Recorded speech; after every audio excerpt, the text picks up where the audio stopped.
Anyway, this has got nothing to do with this game. This game's great. I was greatly enjoying playing this yesterday, so I wanted to play more of it today, even if I'm not particularly functional. So here we go. We continue. Hey, we did 3 hours on the dot. Look at that. Clean gameplay. 333 geo and exactly 3 hours and 0 minutes. No, that is professional gaming right there. Okay. So. Where were we? What did we? We have... Oh yeah, right, so... Can I not double tap this to get the map immediately? Yeah, there you go. Top!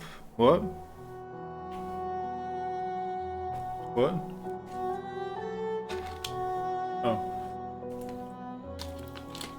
I think you're just excited. Very good. I'm also excited. I can't show this, but I am very excited. But yeah, so last time... we did Crystal Peak towards the end, and then we landed on the resting grounds, and then there was a cutscene where people were talking at us, and I was like, haha, I don't give a shit about lore. Oh, that's what you mean, yeah. It's pretty good. It's high performance gaming right there. It marked the 3 dreamers on the map for us. We have someone over here, that's Monomon. Then we have Lurian, the Watcher, over here. This is Monomon, the teacher, I should have said. Then all the way down here we have Hera the Beast, and we're supposed to bin all 3 of these, and that will open this black egg temple thing over here that you can currently see in the middle of the screen. I can't use my mouse cursor to point, unfortunately, so we just have to follow my instructions or my brought directions. So that's our general goal, to bin all 3 of those. However, we also had a cutscene over here where we met Hornet, the enemy we fought earlier in Green Path, and she was like, whoa, and left. I think she suggests something to us about like there being another way, or like if we're like proper good, then we can do other shit rather than just blindly follow this main path laid out for us. We can uncover the truth, that sort of should. However, the rest of City of Tears, which is this right bit here, is blocked off to us right now. This little bridge over here is blocked.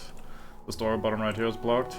We could go over here where this pin is for the guy where we can turn in our little MacGuffins into money.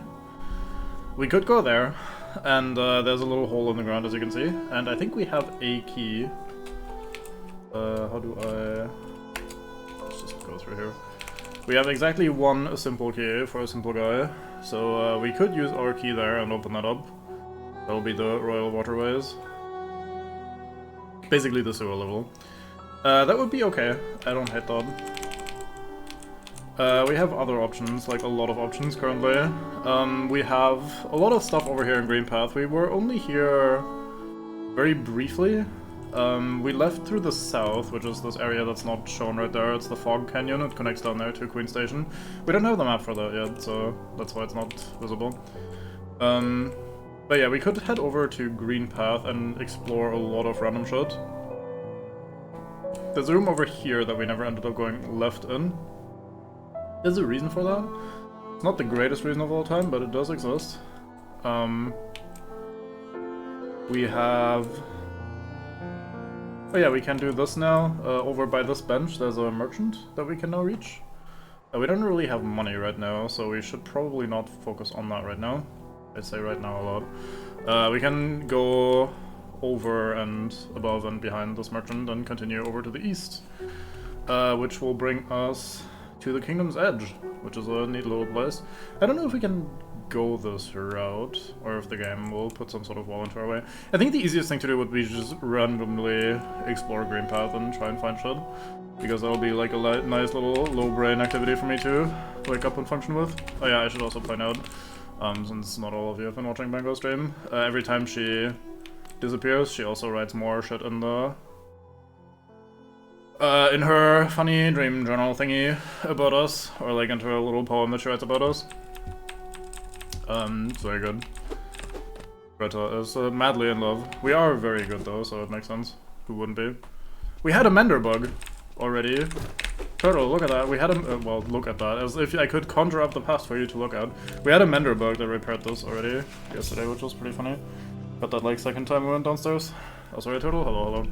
If I'm leaning over like this weirdly, by the way, just to talk to you, it's because my dumbass microphone is positioned very awkwardly, directly in front of the chat window. So, I have to like look around it. Like my microphone is like right there off camera, and the chat is right behind it. So until you guys have said enough that it scrolls to the bottom and you can actually like look below it, I'll have to like awkwardly look around the microphone. Menderbug, yeah, the guy that repairs the signs and shit. Do you not know the Menderbug? I should press the correct button, that would help. I feel like that would be a helpful thing. Yeah, every time, like if that sign is broken, that was broken right there. Every time you come downstairs, there's a chance that a Menderbug shows up and repairs the... or that you see the Menderbug repairing the sign. They basically, at some point, added a neat little bit of lore for how all the signs and all the MacGuffins and all the levels get repaired all the time, and it's the sacred duty and the glad obligation of the little Menderbug to run around and... I press every button on my keyboard to find the correct one, don't mind me. Yapping and not thinking is a very good combination.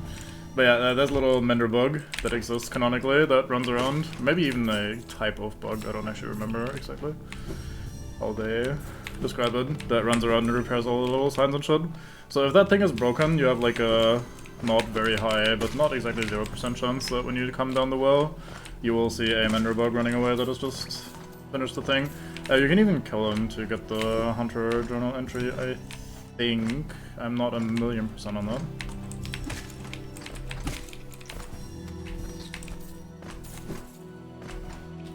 I wanna say they have a little house, unless that's a mod, near where you find Sly initially sitting.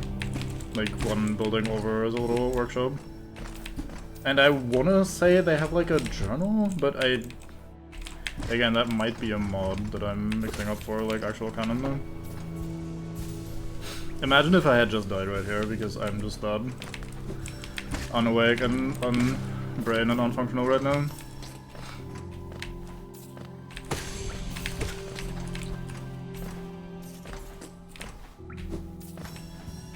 Oh yeah, there's this door also that we have not opened before. That seems like a good place to die. Yeah, let's go turn in at the tree upstairs. Odd little number of essence, but such is life.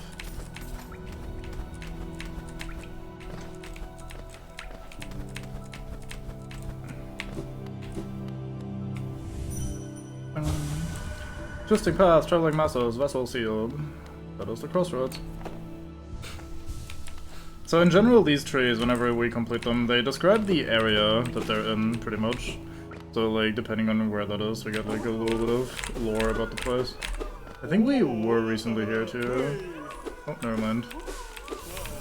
We have not recently captured all the little bugs that we found. Is that our first vessel fragment? No, that's the fourth mass fragment. Very good.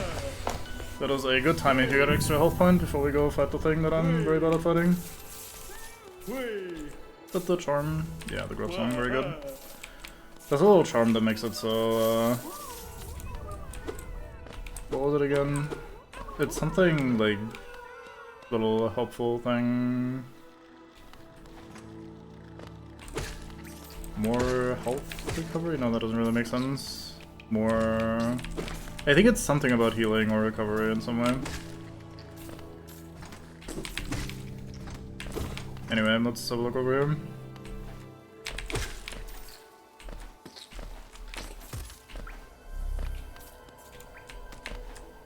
I mean, we have D-Dark, we should be fine. You're probably not supposed to do it like that, you're supposed to dash. But you can pogo on spikes very easily in this game.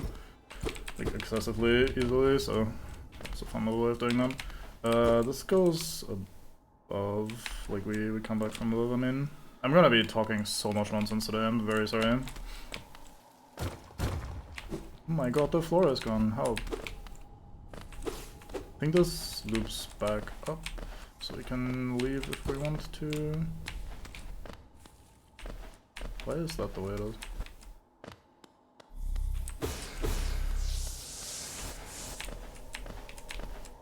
Yeah, this looks like it's looping back around. Yep, there we go. One of the rare places where it's useful to look up or down, in this case down, so the game introduces it there.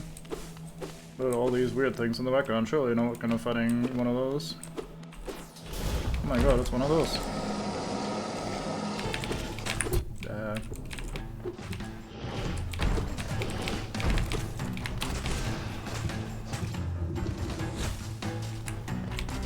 Oh, I'm gaming. That was coincidence, also that one kind of walled me. I should have left on the second one. I thought since I dodged the first one I was gonna be fine. My hands are not doing what I want them to do, I'm okay. Whoa, he's put that all the way over here. Fair enough, I need to go over actually. I pressed the wrong button.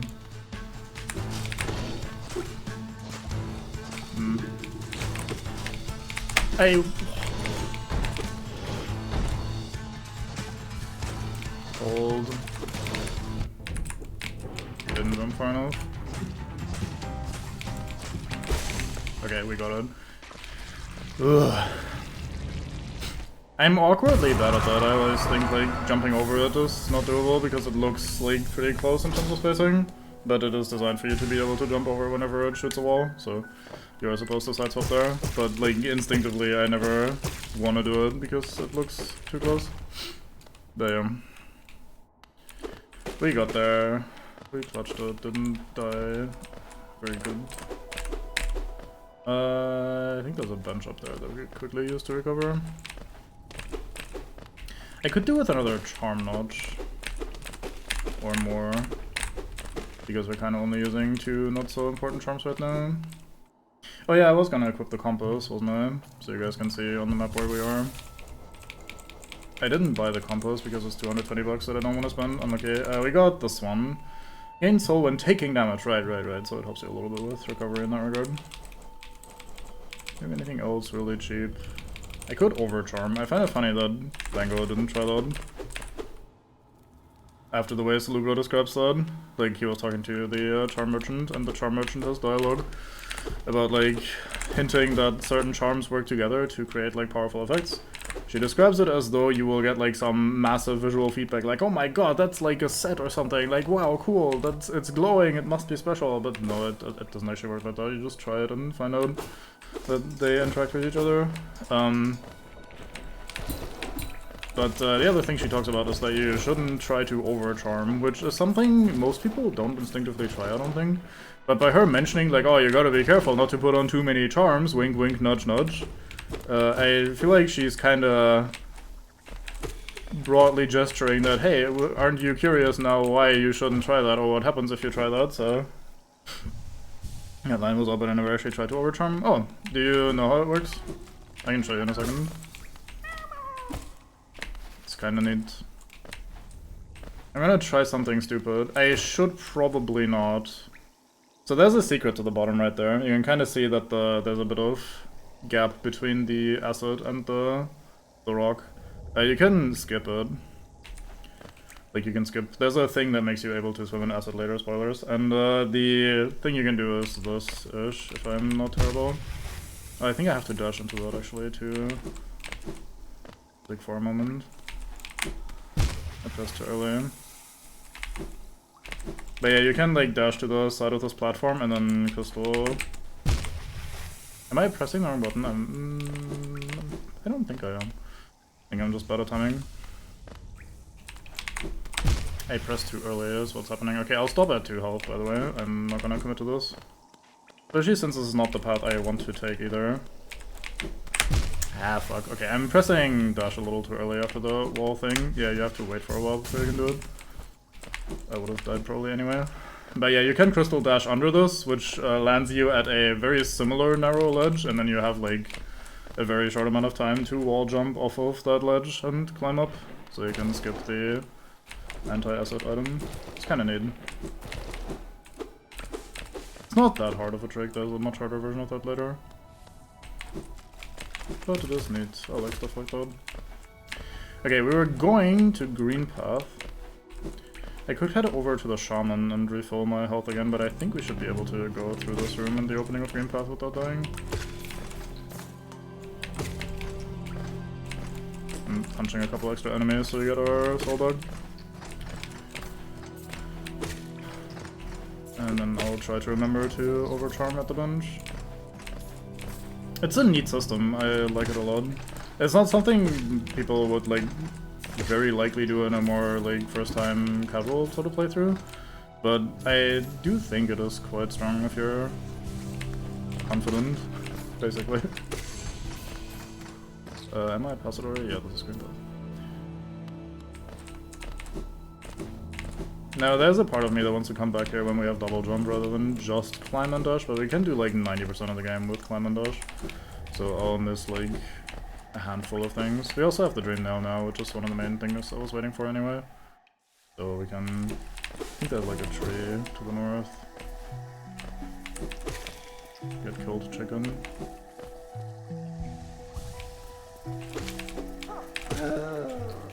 Considering selling it to Bango, like, yo, do you want to take double damage to make the game harder?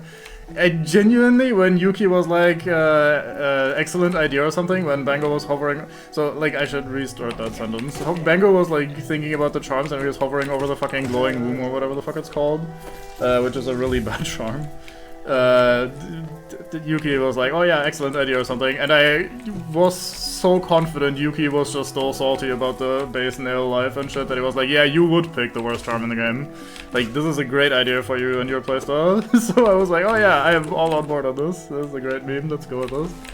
Then it turns out, nope, Yuki was serious. I like, goddamn, unlucky.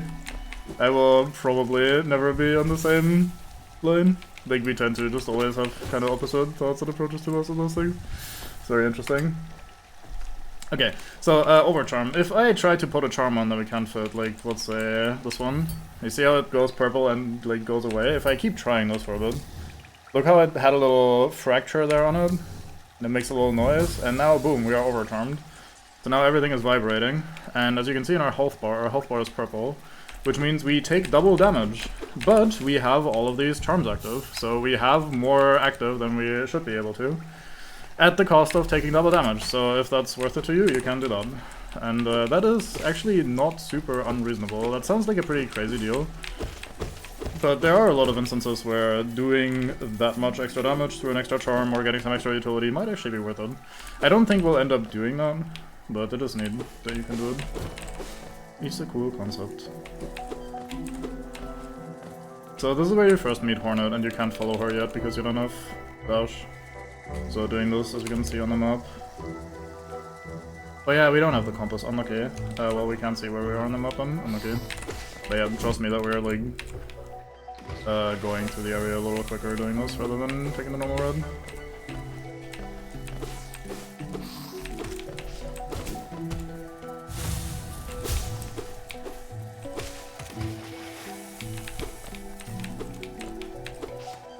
I should have bought the compass, we barely had enough money, but I wanted to save some money in case we went somewhere where we needed. You need so much money in this game. It's part of why, like, for me, Fragile, Greed will just, or like a version of that charm will always just be on. The charm stays on during sex, etc. People do it for the one-hit got home difficulties. Yeah, exactly. There are definitely circumstances where you don't really notice the downside that much.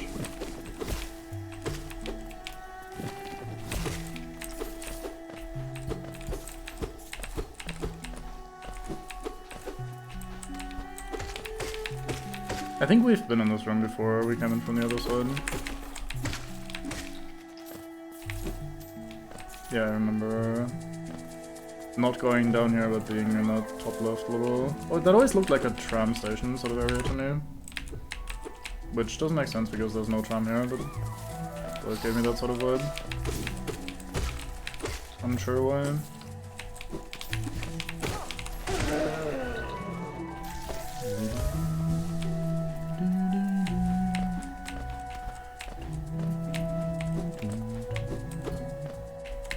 I am so flailing. I wanna get back up because I saw the money rock up there and I want the money rock.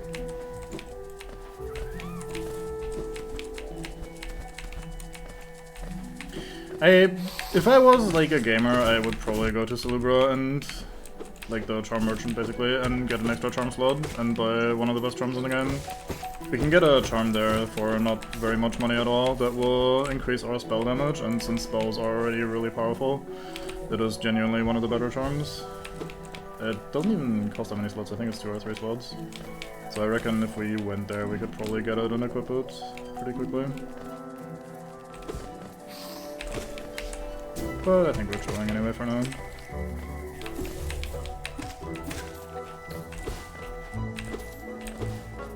Forget where we get Howling Raves. Isn't it here actually? Isn't it in the dark area in Green Park? I dashed into it. This is where we get the Thorns Charm, I wanna say. Little parkour section. Look at them giving you enough space that you can actually wall jump there without falling, or without hurting yourself. Very nice. Yep, Thorns of Agony. This one is pretty neat. It's a charm that whenever you get hit, you release a couple spiky tendrils out of yourself, basically, and they hurt enemies. They do actually okay damage. I don't love using that charm because it makes you stall in the air afterwards, which can be a good thing. It gives you a little extra moment to like check out what's going on, but it also kind of fucks with my muscle memory because there's a degree of like, oh, I just got hit, now I have to wait X amount of time and then I can act again. So it like makes me try to dash before I can actually dash and shit like that. Not like, it's not a massive problem or whatever, it's just a like minor thing. One day I will learn my buttons. It is not going to be this day because I think with my current brain state I'm not learning anything, but it is technically a possibility. Where the fuck are we? I have no clue and I'm too lazy to think about it. Oh, we're in this room, right? You know what? I should go back and buy the compass once we're at the station, which should be like to the north of here. Oh, we can't go up here. Oh, we have not been to the room above. It feels like we had been. I felt like we had seen the top of that room, hadn't we? Maybe I'm misremembering. Oh, is this not connected? Maybe I'm just mentally... Yeah, my mental map is slightly off. Unlucky. Such is life in the zone. I think the stall is also one of the reasons you stopped using it, yeah.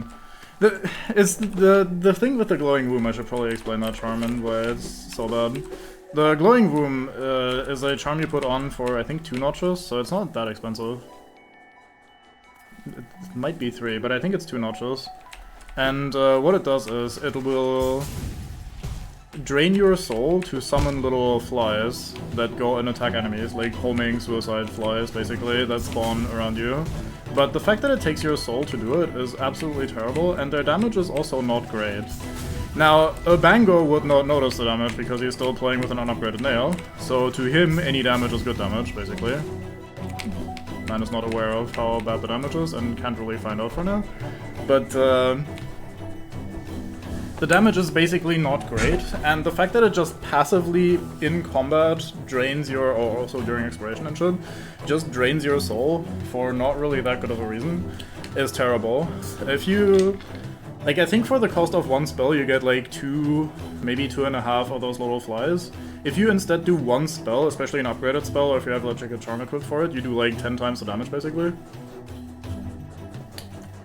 And more importantly, you're also in control of how you spend it, like, getting to choose, no, I actually would like to heal now, instead of passively just spawning little guys that do nothing, is a lot better in most situations. And in that way, where it like passively just eats your soul, it is one of the few charms in the game that is actually detrimental.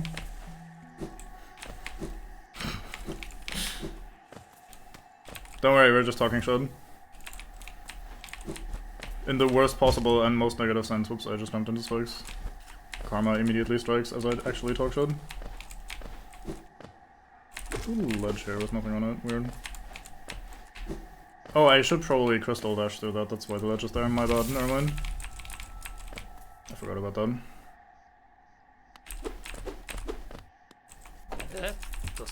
Oh, Sharon. We get a nail art. Hell yeah, it's free too. 3, 2, 1, Great Slash. It's a shame that Bango will never get the true ending, or the good ending for the blacksmith, because he will never interact with the blacksmith. Such a shame. There's no reason at all that I'm mentioning this while we're in here. It's not even really much of a spoiler or joke or weird reference.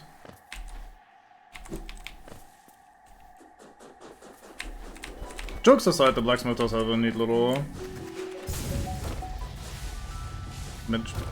maybe storyline is an overstatement, but he does have a little arc to him. And you unfortunately only progress it by upgrading your weapon. So you could possibly do that as just like the last thing in the game. There we go, that's where that comes from. That doesn't come in from above. And that was actually obvious if I had just thought about it for longer than no seconds. But that is pretty difficult for me to do. Okay. Exploration continues. This is not the room we just came through, is it? Because I don't remember those, like, flying chubby guys. So those guys? Nope. Okay. Map. So, we just were in this, like, long vertical hallway. You can always do it post-game, yeah.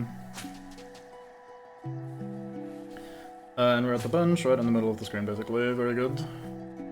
So, I want to go all the way northeast to the kingdom. That's not what it's called, it's King's Pass, isn't it? Up there?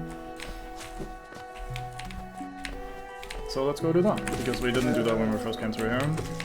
That is the area where we freed Zold the Mighty, and we basically immediately had access to Kingdom's Edge.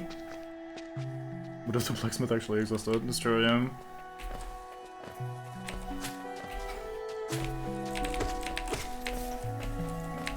I do love how Yuki seems to think I have some sort of, like, stranglehold over where you're going, when in reality the simple logic is, hey, we have, like, aligned interests. I want to keep the meme of you not going where he wants you to go alive, and you want to not go where he wants to go, or he wants you to go. So, it's actually just very simple in that regard.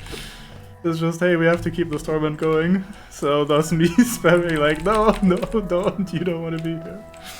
That's pretty good. Oops. Wow, I just fucking brain farted the controls for like 10 seconds straight. No worries.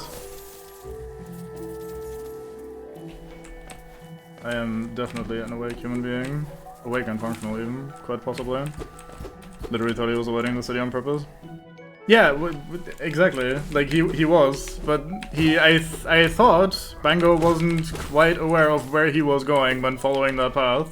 So I wanted him to check the map and actively make that decision rather than stumble into it and accidentally do what Yuki wanted him to do and like follow the actual progression for a change. And it worked, so I think everyone won at the end of the day. I think there's a dumbass tree in one of these rooms, and it's one of the more annoying rooms because it's big. It might actually be this very room.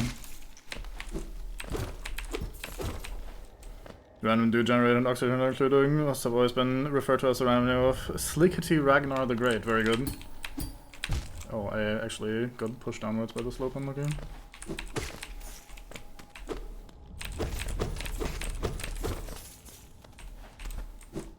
Zold the Mighty is a fine character. I really do hope you end up doing his little storyline thing. It's very funny.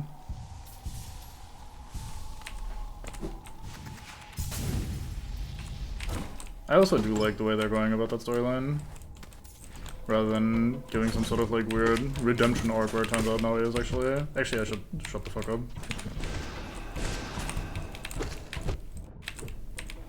I'm just in yapping mode without really considering whether I should or should not yap. Yeah, Zod's already. Aw. That's what I get for trying to charge these special moves. See, I never use these. It's pretty normal for me in games to just never use the charged melee attack type moves, because holding your attack button to charge a move and then letting go just feels bad, whereas actively pressing the button always feels good-ish. Come on, shit out a little thing. Actually, can I speed this up? Let's try those. So, use it right there. What happens if I do those? I do get to just farm soul off of you, very good. Danger, herd, hidden, safe, dark. He was afraid, the shaman was red. Neat. I mean, why wouldn't he be afraid of me?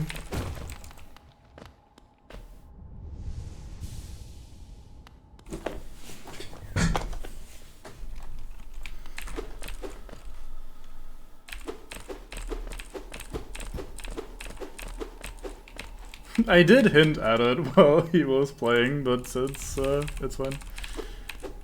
There was a lot going on. Also, so much of the world is uncovered, so man has plenty of places to go and things to see.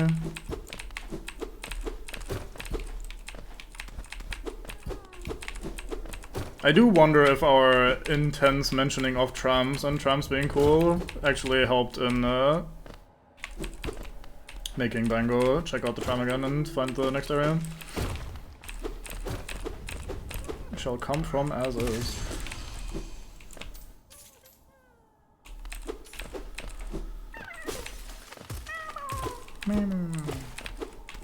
Oops. I don't remember where I was and where I'm going. Oh, we're in the main room again, aren't we? Yeah. Okay. I am getting a broad idea again of where I am and where I'm going.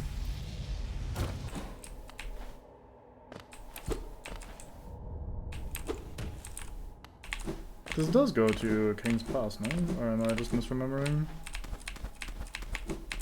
This feels like a bonus area right now. I might just be wrong overall. Semi-intentional accidental evasion of spikes like at the It was just that it happened so many times in a row. Like, the first one is just like, yeah, okay, sure, stuff happens, no worries. And then the second one, okay, sure. And then the third one, like, basically pixel perfect, was very, very good. Yeah, and them also falling onto enemies, showing that they were not just for funsies, but, like, they're actually trying to kill you. Or kill things. Am I dumb? Don't you go up here somewhere? I didn't think it was like a hidden path sort of video though, so I must just be misremembering something. Might just have something mixed up in my head. I thought this led to King's Pass, and I'm just not finding the way. Unlucky. I wanted to start an event.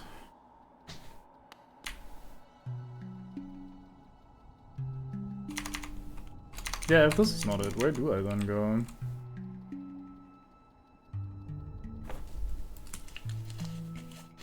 I can't remember. I am old. Surely this connects to King's Path. I'm just dumb. I must be missing something. Or King's Palace or whatever.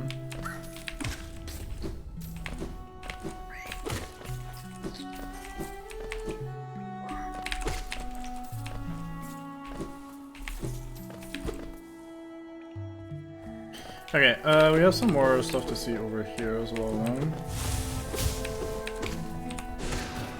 Probably need to kill a couple more of those as well for the Hunters Terminal. Oh yeah, we did the lore. We done did the lore. Bonk.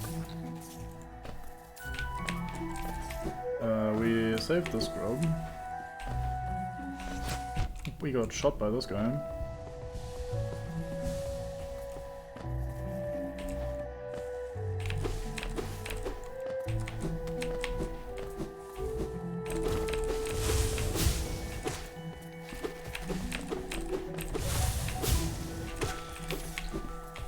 I think it won't really matter too much.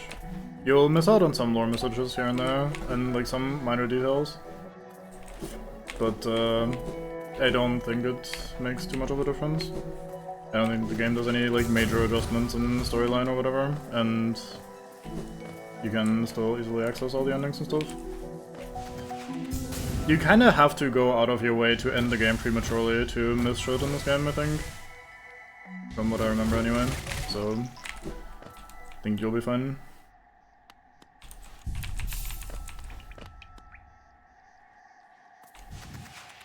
Whee!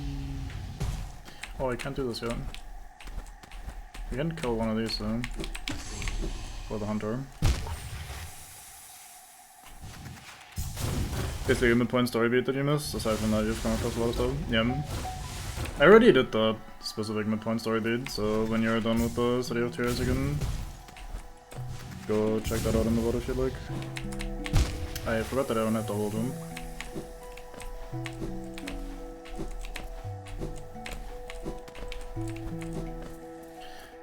At the dual thorn, I'm assuming skip previous die plus being able to go mostly everywhere. Now my reasons for not being in the city opening that gate are basically did not know. Yeah.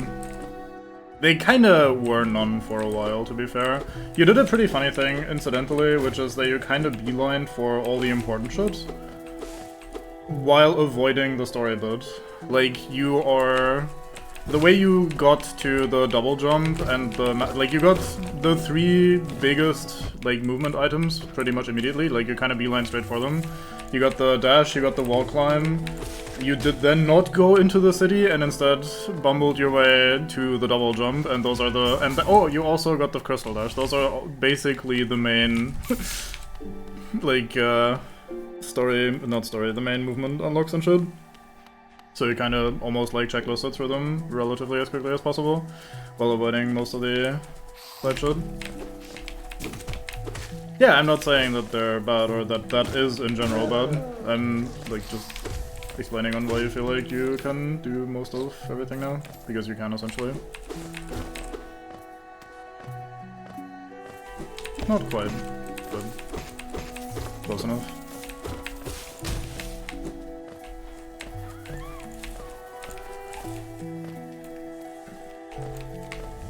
I should probably, if I want to read their minds, I should get the charm first. That makes me able to charge that shit faster, because it otherwise takes forever. If only he could break floors high. Man, if only there was some weird ability in the game where you can, like, attack downwards and break floors. That would be pretty cool. Alas. Silly game devs keep forgetting to put things into their video games.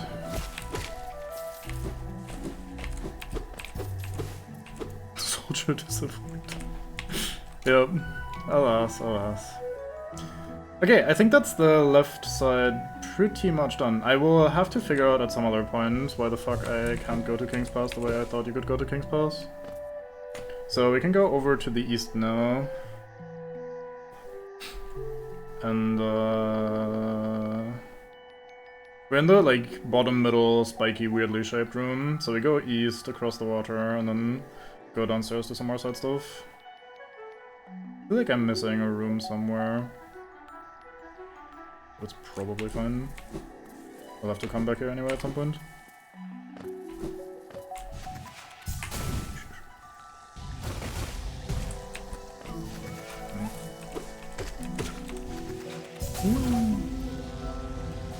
I'm not gonna quite give it the same energy that a Bango might, but I do also enjoy the funny dash.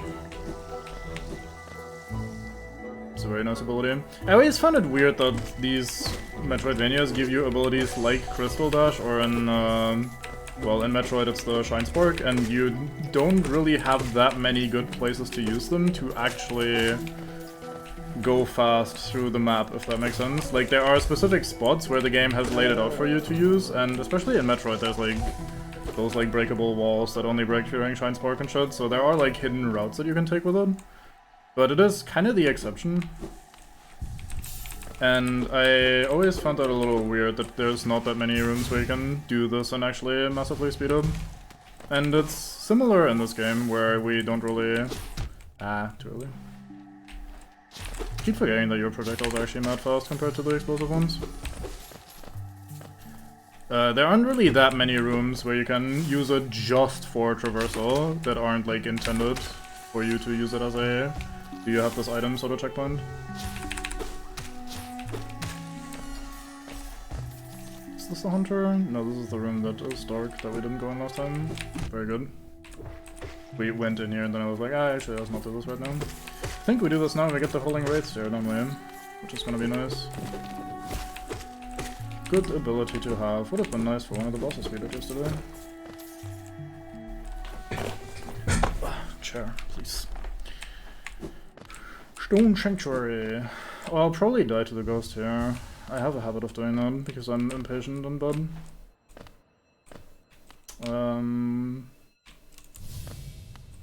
Hello. The trap hunt into it, is that charm? No, it's aura. It's what you have when you're like streaming with webcam and you can go like...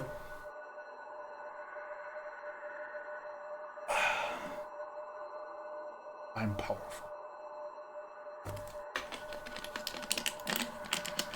My child, can you still see? Please don't hurt me. Well, can't sleep with your eyes open, little one. Can't dream if you're still breathing, little one. Precious children, you speak shut slower some things as you sleep. Your claws scratch and scrape. Precious children, let's just come for us in the dark. Will you sing for me? Sure, fuck it, let's end it. We lose those.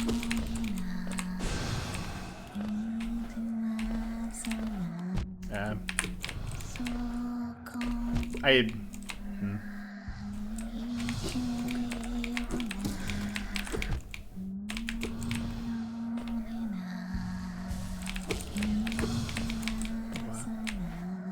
Fucking wavy bullshit.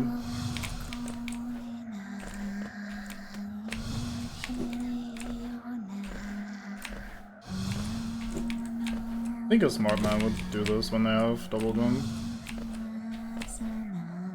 I pulled that way too long. I fell into spikes. Is this the pure fable death?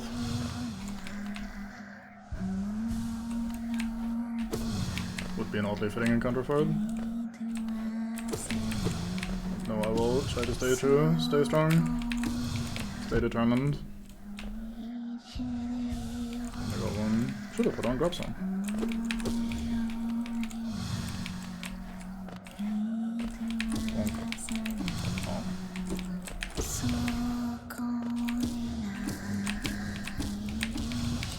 Guess if you go from above, they sometimes don't immediately teleport. Interesting. Wonder if that's intentional, or if that's just that specific spot. There was some awkward avoidance.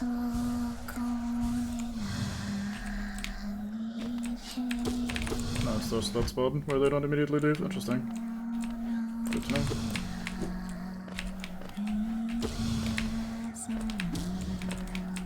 Oh, this spot as well.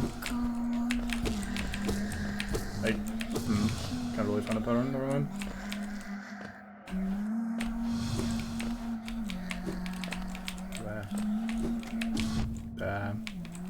Blah. Fuck's sake. That's close.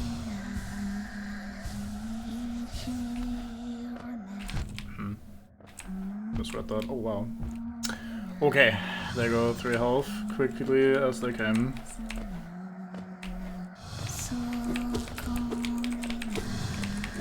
Yeah. Okay, we got him. That's me also, during this fight and after this fight. Hello. One by one, their eyes closed at last. I felt it, warm stillness falling over us. I'm sorry I was frightened of you, you were always protecting us, even though we couldn't see you. Take us there, please, a place where light cannot haunt us, a place without dreams, please. Will do, command.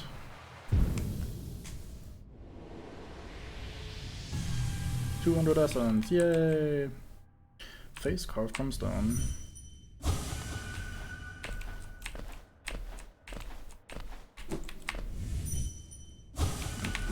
Kinda just hoping for something moderately dead to steal some essence from, or not essence, soul from. I think that's just a pit. I think this is Howling Wraiths. No, it's a mask shard. I was wrong. Where is Howling Wraiths then?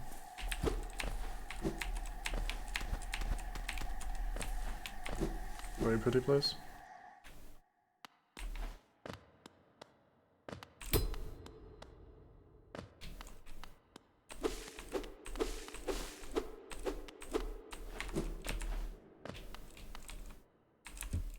Weird that this leaves Dream Sparkles there, I didn't remember that.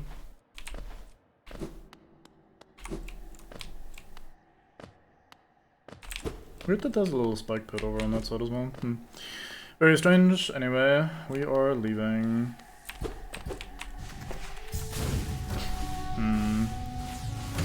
I know where I upgrade Howling Wraiths, but I don't know where I get it. Oh well, I'll remember at some point, or we'll just naturally come across it. So, we are... I should rest on that bench real quick, get my health back. So it is basically right here. I'd have to awkwardly take this path double back around. Ah, fuck it. Let's not be lazy. Is this lined up with the... Wow, there's a guy here. Nope, it's not. I'm okay. See, that's what I mean. Like, there's not that many spots where you can actually just fly in a straight line for a while and have a good time. Aside from the couple that are, like, basically laid out for that explicitly. Bonk. It's still pretty good. I guess that makes those rare moments all the better. Okay, so... we did not take the door to the left yet. So let's do that now. We did not come back here after we got the dash. Big Mossy! Who's a good Mossy? It's you.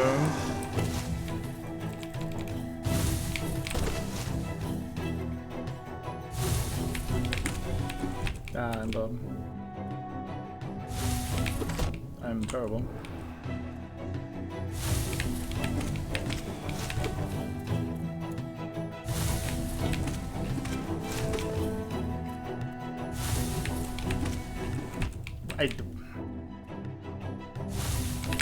What is timing? I would not know.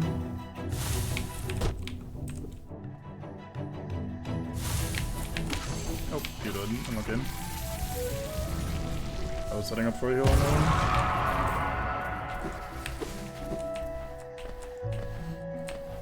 Big guy inhabited by a bunch of small guys.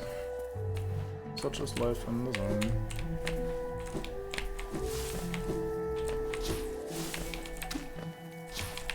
Can't do that yet. Good little ledge up here. Don't know what this is about. I guess that's a way for us to skip Mossy if we want to.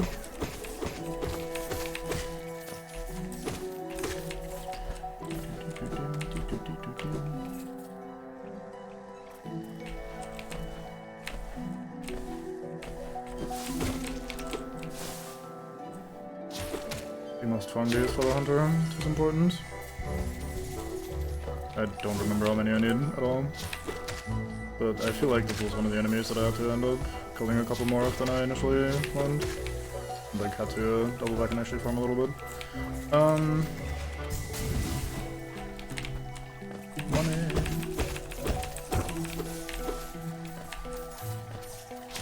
Wow, I got shot. I almost died. How do I deal with you? I think I can shoot you from here maybe. There's a platform in the way though. Oh, I am fucking terrible. There. Use the Spirit Blast to massacre a flock of birds. Yeah, you mean the upwards one? Because I am looking for that and I can't find it. I forgot where it is. And by looking for that, I mean like I thought it was in an area here and I didn't get it earlier.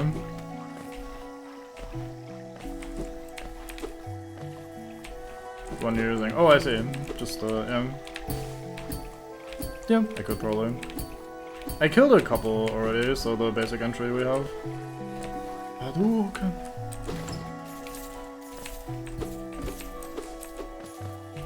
We're getting a lot of money, very nice. We should visit Chalubra soon then. Or Salubra. Salubra, I think. Have you ever considered an anti-Hadouken? His master used one, so he probably did like consider it, but he couldn't. Do I get essence from you? Or a soul rather from you? No, okay. I think I only get soul from enemies even. So it would make sense. Speaking of, can I...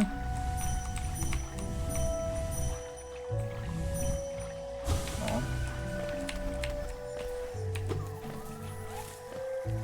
There's a mask up there. Oh hey, soul. I should have not Spirit Bladed, Dream Bladed him. Dream nailed him. Unlucky. I should press the correct buttons as well, that would be very helpful. Oh, it dropped me further. Huh, neat. I must have barely touched the reset checkpoint. Vessel. Yes. Acquire.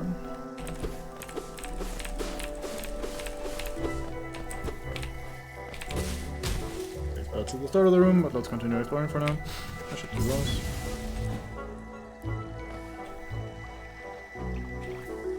Lore. And then this opens from the other side. And I think that means we're just done here, right?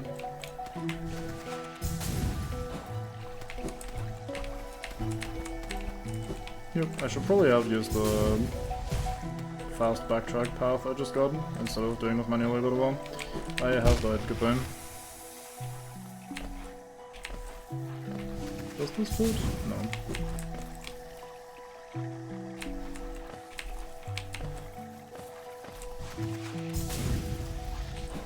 There. Okay, we're back.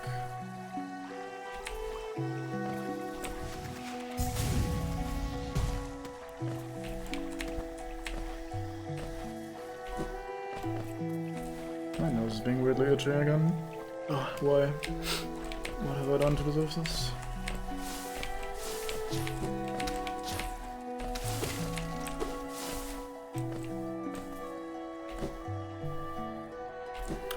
Okay, I think we're done here then, no? I feel like we've seen most of this stuff now.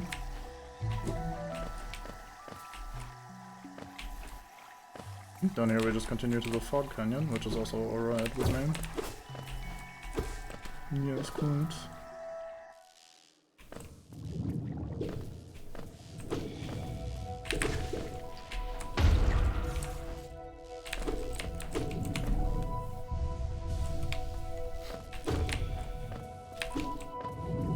Just grabbing some soul back from these guys, don't mind me.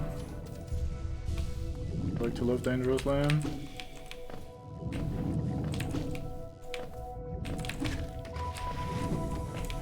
Don't think I have anything new and exciting to do in here yet. We could technically Queen's Garden skip. Have I done this room? I had access to this room before, I think. So I might have done this room and I just don't remember. That seems like a thing I might do. Just do this room and forget about it completely.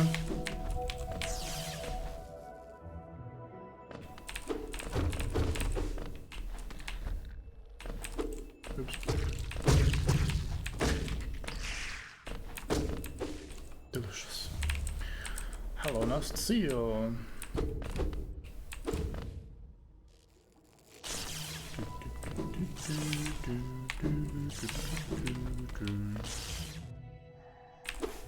Oh yeah, this room. I can't really do much here yet. Delicious blue juice. Forbidden but so tasty. Wait, is this the room I'm thinking it is? You guys can't really answer that, to be fair, but I'm not really asking you either, I'm just being rhetorical. Yeah, it is this room, I'm just in a different height than I thought, my bad.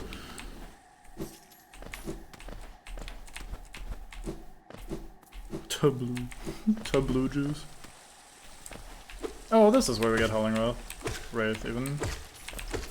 That looks like a snail shaman tent, if I've ever seen one.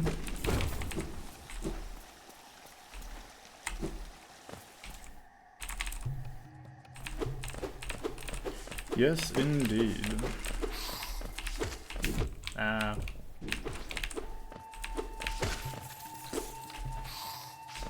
See, for some reason I thought this room was the Stone Sanctum, where we just fought the ghost. I thought those were switched. In my brain those, like, are weirdly samey, like the start of this also being, like, slightly dark and shit. Kinda helps with that vibe. I'm done. I should just pogo when I'm falling like that instead of just giving up on the lift. I am also like a good half a second to a second behind between pressing a button and wanting to press a button. I am working at peak efficiency.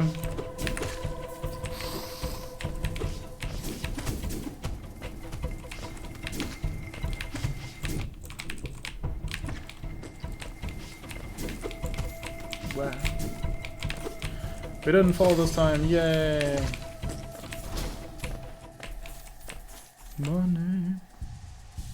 Give me that shot.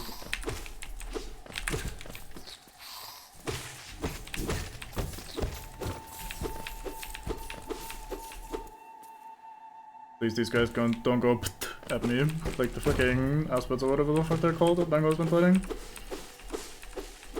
Some weird shit. I'm into some weird shit. Hear me. Hear me? Hear ye.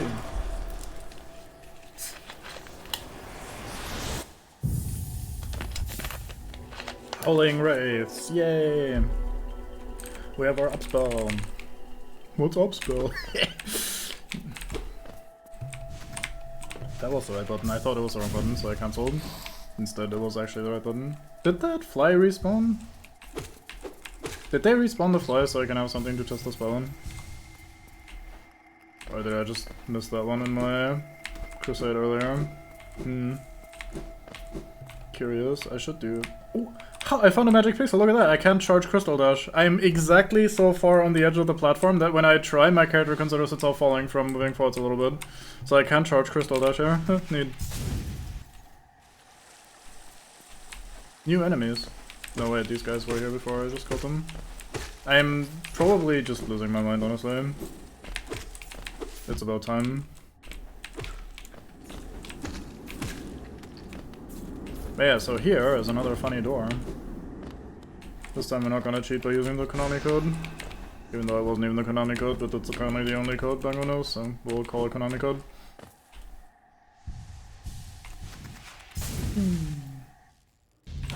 Bonk. Fucking immediately eat it. There is something down there that we can't get at the other something. I'm dumb. I was looking at shot and not really thinking about the fact.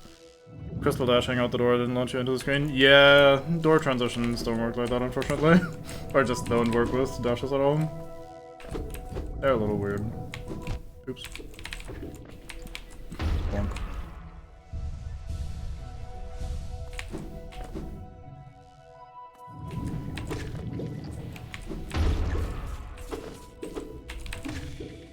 I'm tempted to try Queen's Garden Skip when we get there. I'll probably... Like, I'm afraid that I'll actually get it and then be stuck on the other side of a thing that I don't want to do yet. I think it's here. So, what you can do here is something stupid. Timing bad. I'll get it at some point. Slightly too late still, or too early still. That is weird to time.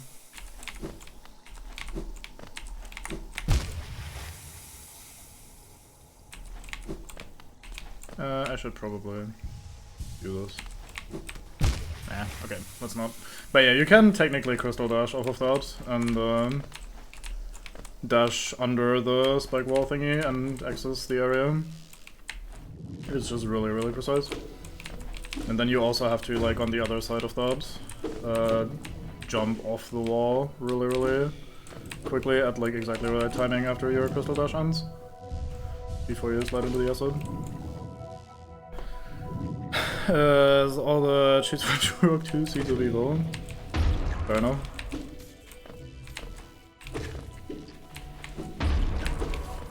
Not really played any of the old Turok games. There was like a more modern one that came out at some point that I played.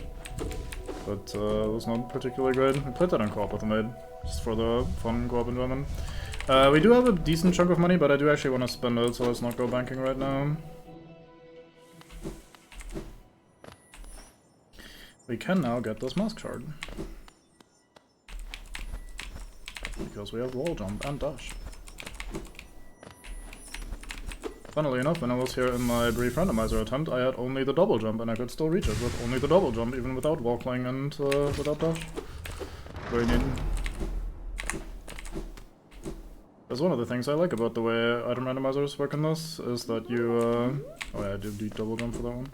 That you get to, like, try if you can reach certain things before you're meant to be reaching them. God damn, it is getting dark in here. I should check my camera a little more frequently.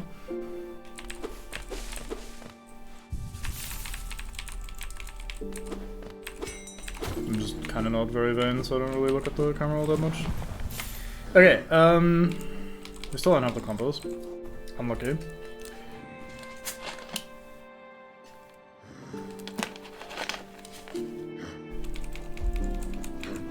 Let's put on Drop Song, why not? It's not like I benefit from not having a Charm on. I wanted to go somewhere when I ended up at the station, but I completely forgot what I was doing and where I was going to go and what I had planned and thought about.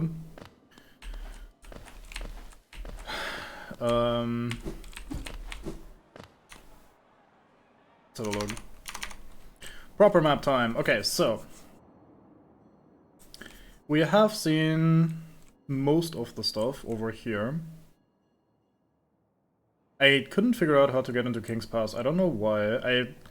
My instinct tells me that it is just straight up you go through this transition, you enter a room like that, and then you can like very, very quickly just start climbing upwards, and there you go. But for some fucking reason, it's not. It wasn't there when I was looking for it, so but fucking what do I know? We could do a couple things that I didn't check out in Crystal Peak. Well, a couple of things, I say. So literally only one thing, which is dashing out from here to the left.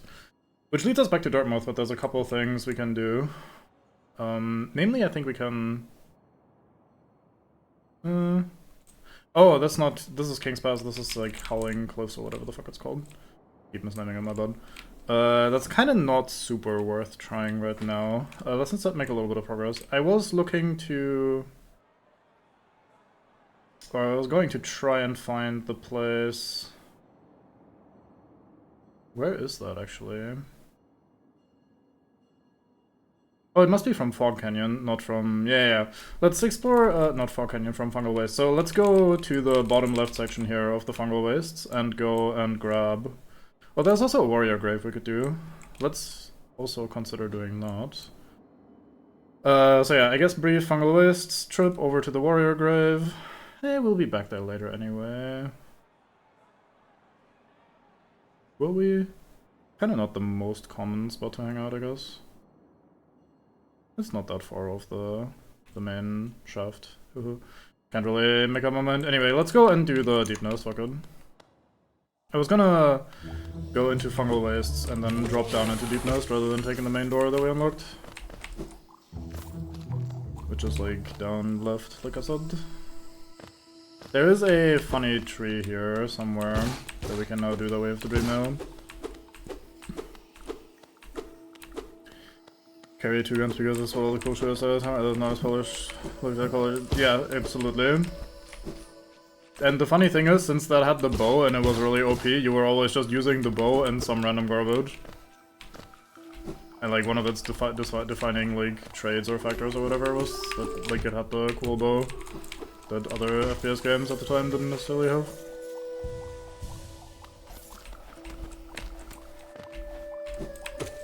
Nah, fuck it, you get to it.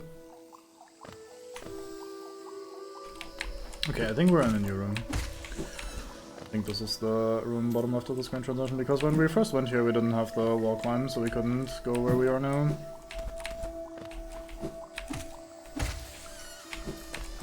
Barely.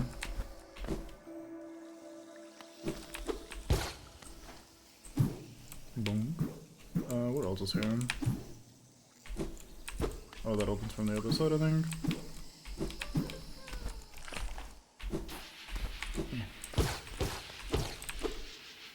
Did we already grapple this here? I think I did this exact... I must have done this exact jump already then. Oh yeah, we were in this area, I guess, huh? Yeah, and then I went right again and connected with the main path. Yeah, okay, fair enough. I hear a grub though. Am I dumb? Is that not? Oh wait, that's probably... Yeah, no, I am in a new area and I'm just getting confused by that little platform.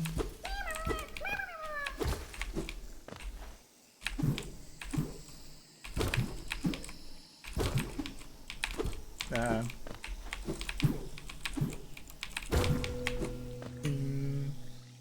She knows why. Why?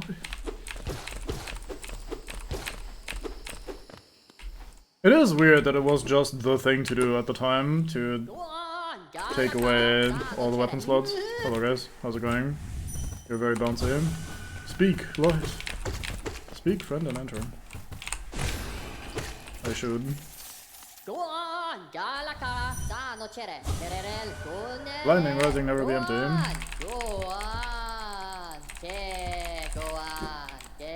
You get to enjoy him again. Don't think I knew about that path here. It's a weird one, yeah.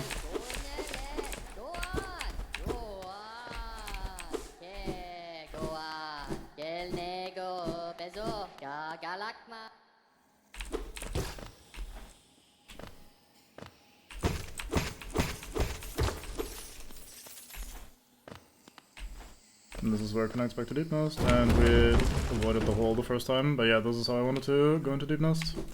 This is how I went into Deep Nest the first time on my first playthrough. It was not great. I was not ready.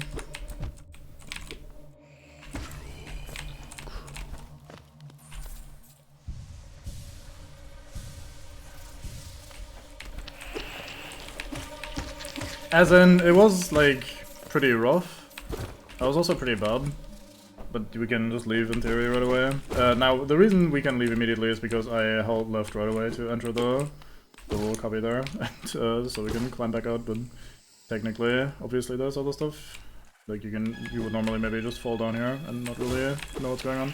But yeah, it made for a pretty interesting experience to do this, like early and unintentionally, not on my own terms, so to speak.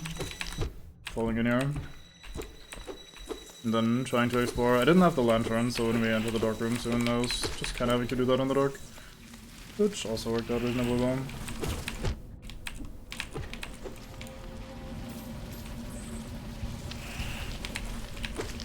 Nah, fuck's sake.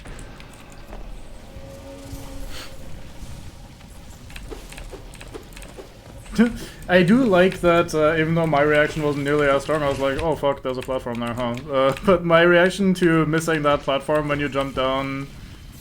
where was it? Was that in Crystal Peak or something? Like, we both jumped down somewhere today, or not today, yesterday, on stream, and we both had the same reaction of, oh wait, I saw that little platform! So, it was pretty good, we both missed it. As in, like, didn't reach it, and not notice it. Not going live, it's going to be a meme in this playthrough.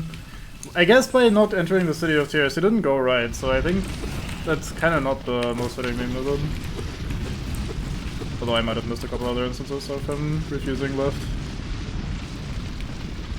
Big fucking walk back to it. Which cliff was it again? It was a rather annoying one somewhere.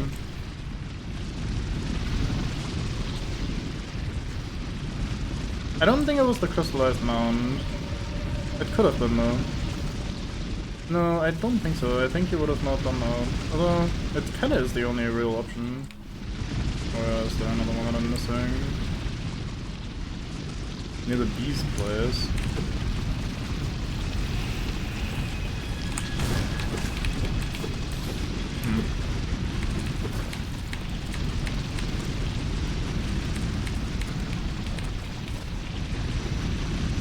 Oh, we could try something weird.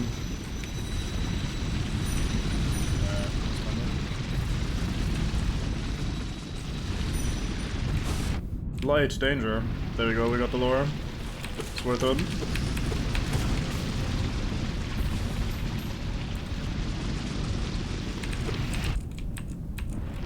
Yeah, that's why I'm thinking it's the resting grounds sort of area. Maybe not from Crystal Peaks, but somewhere in that area, because I also had the exact same. At least, like, the one that I'm thinking of. Maybe you're also thinking of a different one that you also missed. Or where you also barely saw the platform and couldn't get there. But the one that we both did was, I think, in the resting grounds sort of area, since I haven't even been to Ancient Basin yet. So one of the things that's kind of annoying about having to explore this place is that you're kind of better off always walking rather than constantly dashing, even though you're instinctively constantly dashing. And that is that you sometimes open floor holes that are triggered by you walking on them, but if you're constantly dashing, you might accidentally miss them, like kind of how I skipped the fall into Deep Nest hole earlier while going to the Prophet. And rather than choosing to stop stream rather than go left, at last is highlight music adventure circling around the golden path, poking its flavor parts, yeah.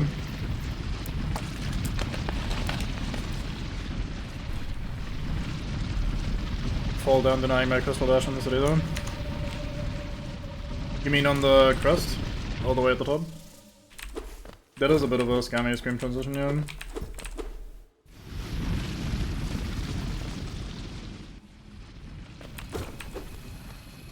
Yeah, this seems to be the only path we have for now. But yeah, like I said, I'm gonna try to mostly walk in these little tunnels so they find all the little holes that open up.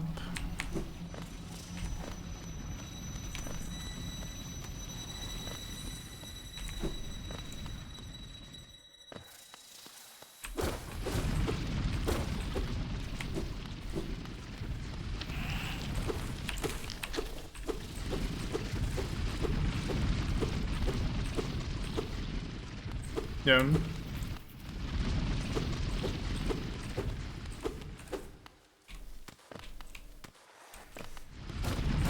I do wanna say that is one of the spots where there are two different responses by the game, depending on whether you're like dashing and trying to fly away or just falling off, but I'm not 1,000,000% sure anymore. Okay, that one is just spikes very good.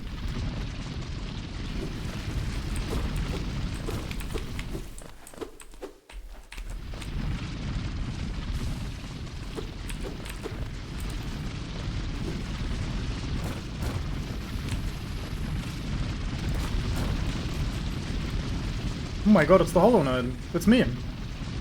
Oh, me. You look lovely this time of year.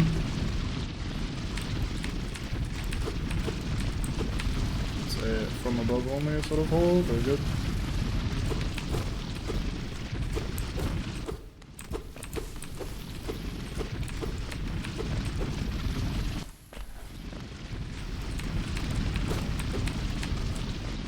I got the mysterious stranger is gone. Wait, am I on the path to Mosque? I don't think I am. I think that's not quite here. Yeah, two re-entry points this weekend, whether you jump over Crystal. Yeah, basically. That's what I'm probably remembering anyway. My memory has been like super fucking easy. I think you are on the path? No. I don't think so, I think I'm not deep enough yet. I think you just get the first little figure pretty early. There's a little spooky, like, ooh, what's going on over here sort of thing. I think this is gonna spit me out near the hot spring. Yeah. Not near the hot spring, in the hot spring I suppose. Ding. Okay, so.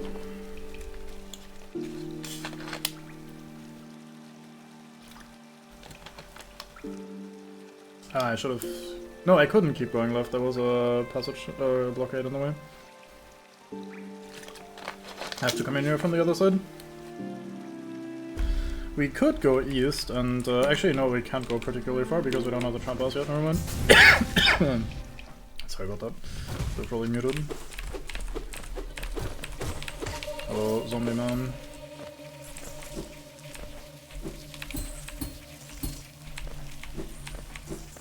What? I couldn't see shit. Unlucky. I told myself to not just keep jumping and dashing. Oh. Mistimed. Thought you would fire earlier. Oh, can we make them? Just out of curiosity. That looks like barely not quite possible. I think I didn't bonk there. No. Weird. Almost. It might be possible if you're good. One of you is one of the guys that revives? Yeah, you are.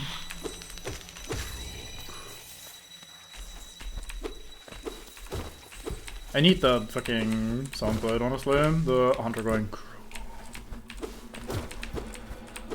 I don't know why, but that's just kind of one of my favorite sounds overall. It's just so satisfying. And this list leads back to the thing that I was trying to skip. Very good.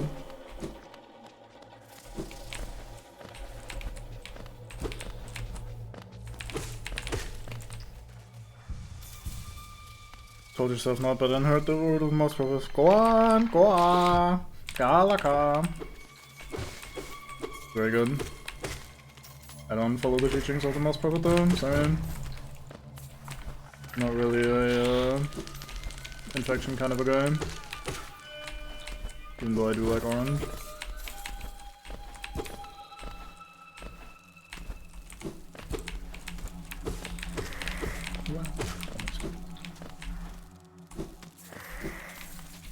Oh, this room. I think we can get this grid. We might need double jump, especially now that I've killed this enemy. No, we're fine.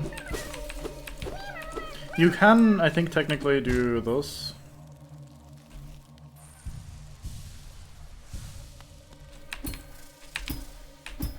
And like just pogo back up here and then use the enemy to get up on top of here, but we also have wall flank, so we wouldn't even need to do that normally.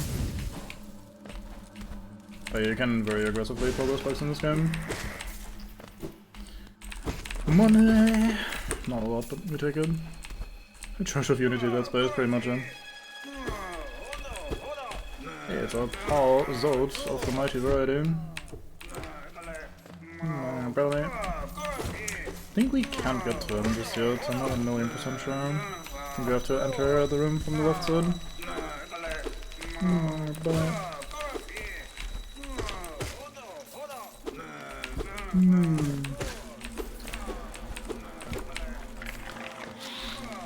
I'll keep killing these for the Hunter's Journal. Never mind, he's fleeing from me. That is kind of weird. I feel like that's not what they're supposed to be doing. It's probably just coincidence that his pathing decided I'm going right. And then I just didn't update in time before falling down the hole. Well, you did end up in the right spot, so good on you. Still doing your job. Fuck it, let's go out. What is worst? What could happen? I think we're gonna be connecting to the room that we couldn't... Like, we're in... Yeah, exactly. We're in the bench room. We're directly left off where we couldn't enter before. And I think if we go here, we open up the path. Yeah. So now we can access that from outside. Let's get ourselves a tram pass over here. Hello, Quoth. Talk to you in a sec. I rest first. It's precept 38 or something. Always stay rested. Hello. So she's a little down on herself, like, oh man, this is fucking scary and stressful, and like, man, I kinda don't want to die. I want it to be a challenge and like proud night and whatever. And then she's like, oh fuck, this is terrible. I'm not feeling it anymore right now. She's kind of scared of the Deep Nest critters. Can't really blame her, this would be terrifying. She'll get over it. Oh yeah, we have Falling Ray, so I should use it. We could just go back down right away. I don't remember what the wisest way of exploring this would be. And bud. God damn it, I'm bud. I didn't pull off of you, I hit you though. I got scammed. Look at all this money that we're making. I definitely went and saw the charm merchant to spend all this money. That's definitely a thing I did and didn't just think about doing. I definitely did that, and that's why we don't have all this money that we're carrying around.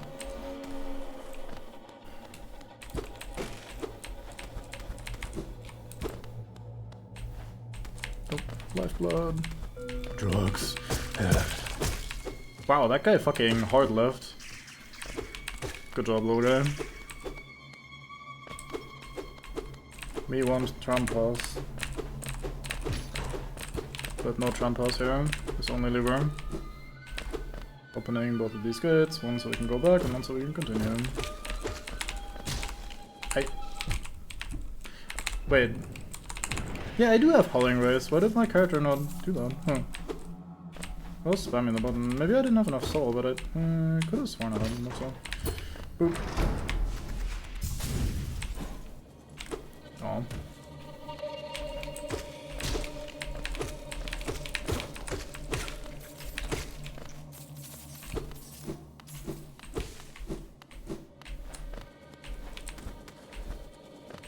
Margolite. Oh. Caught me in the startup. Let's just do this. Descending Dark, definitely not one of the most overpowered things in the game. Nope. Just fine. Hitbox is not at all gigantic, and the iframes are not exactly too long or lasting for multiple hours at a time. It's just fine. Okay, we have tram pass. Now we can use the tram. Bonk.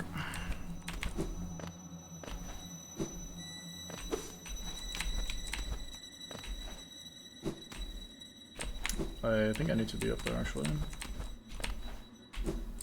To leave, because I think we can't climb up this hole.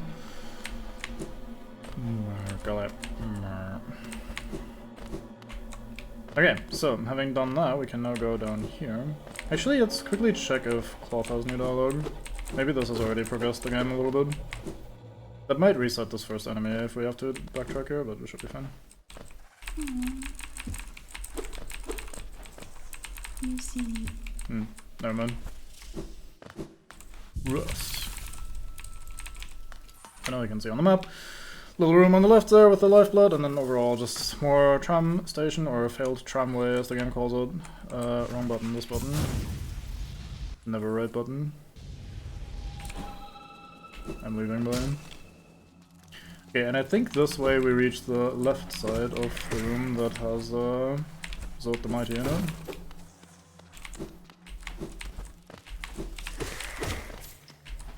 I remember doing this room blind, as in like without the lantern.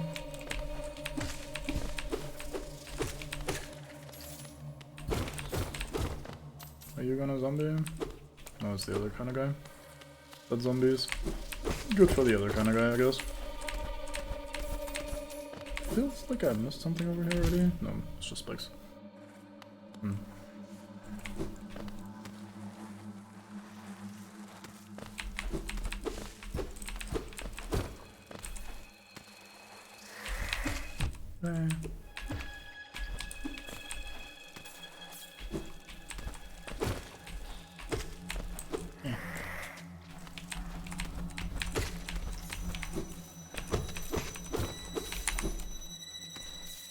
So, fun fact, and one of the reasons why you see me swinging upwards most of the time when I'm hitting something stationary. Swinging upwards doesn't cause knockback, so if you're trying to kill something and just like do as much damage to it as possible, and you don't want to accidentally push it out of range, you can do upward slashes like that, so that's pretty good for hitting the geo rocks, especially. But also in theory it's good for hitting enemies that are not threatening, so you don't want to knock them back. I think there's a ghost here that's gonna kill me. I think this is the area. And I'm usually pretty fucking bad at this fight.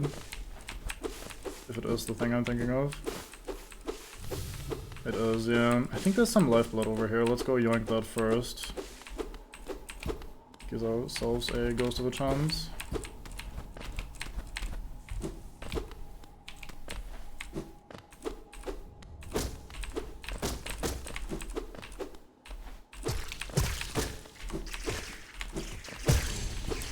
Lifeblood, Jesus. We also finished the Hunter's Journal for them, very good. And we're back. Hello. So I'm like terrible at judging this thing's attack pattern for no well-explained reason. Something about the way it like homes in on you is like a little off, basically. Like it just doesn't quite work with my brain for some reason.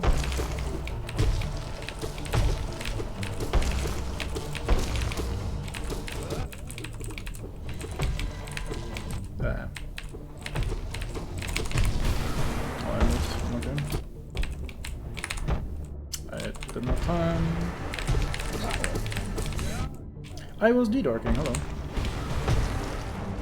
Okay, sure. So you can get hit out of the startup, I didn't remember that.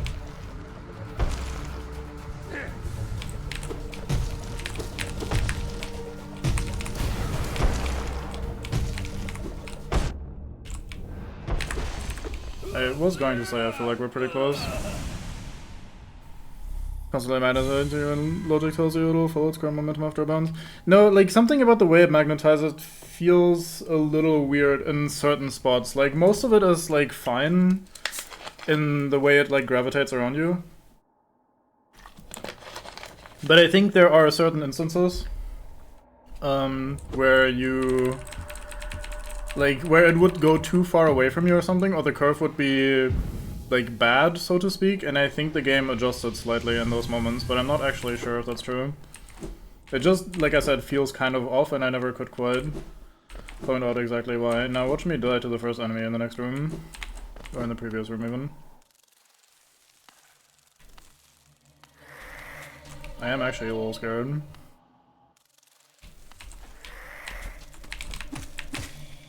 There we go. From Swift enemy air control. Yeah, it basically doesn't feel 100% organic with the way it orbits you, basically. Like, the actual orbit feels very slightly off. And, like, yeah, it is magnetized towards you, obviously, and, like, that definitely fucks with it a little bit. It's not just going the normal, like, bouncy sort of way, but, like, it's... I almost fucking died again, Jesus Christ. It would be fitting because I would indirectly still die to that guy, Galleon or whatever. It's going towards you.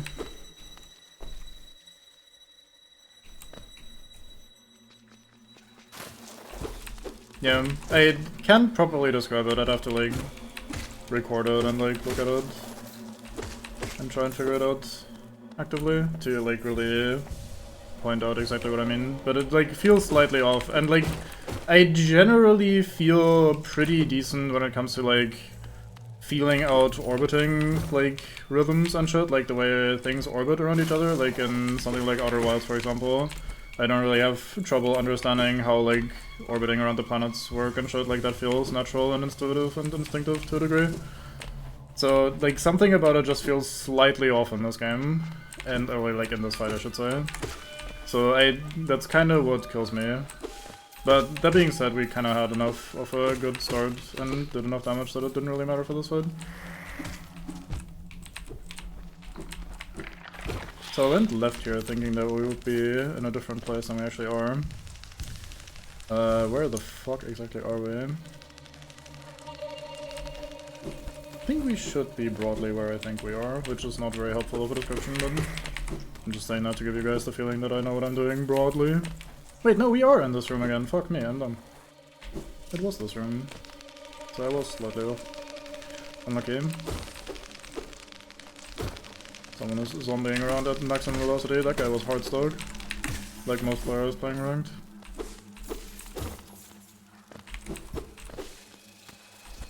Oh yeah, that's the thing we opened? No, it's not. I am so confusing myself. I shouldn't think too much, I should just kind of go with the flow. Okay, this is where we entered, I'm pretty confident.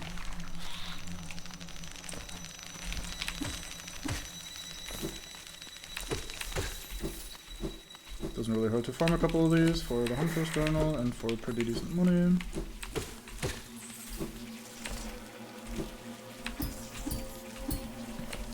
What is up there? Into the spikes he goes on. Like here I'm swinging up because otherwise I'll be bouncing off the wall and knock myself into the spikes again. And upswing doesn't have to knock hard. Oh my god, it's fake. No wait, it's real. There are a couple fake ones here though, I think. Yeah, I think this is the Nosk area, isn't it? Yeah, this is the Nosk path. I'll probably die to Nosk. Because So, fun fact, Nosk used to be one of the weakest bosses in the game because he didn't have any moves, basically. He just charged left and right in a very predictable way and was one of the easiest bosses in the game as a result. They eventually gave him an AI and actually had him like jump around and do some shit. And ever since they changed him, my brain just has not been able to process it properly. Nice. Yeah.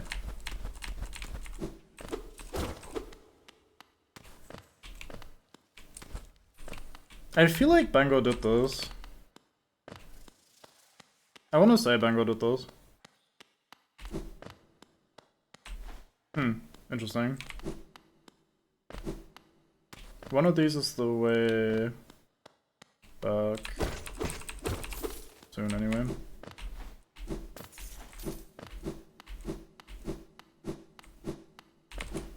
I felt like he did Nosk, but I might have just gotten that mixed up with something else. So this leads back up here, so when we die we have a shorter way here. However, I rested on a bench that's very far away, so there's not really a real short way back here, so I should ideally try not to die. Which I have been struggling with. I've been managing, but it has been a struggle. I cannot deny.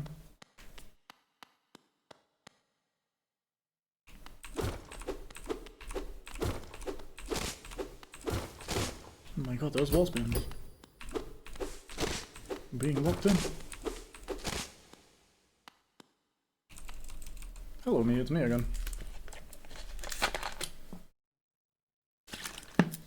For some reason the tied up or strung up bugs, I feel really bad for them. The other vessels, like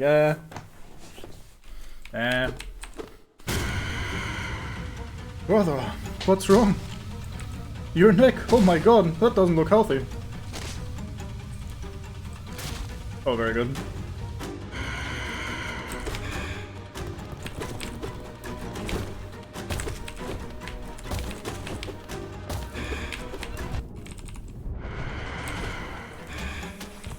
I'm early, or later then. Can I just do those? I'm done.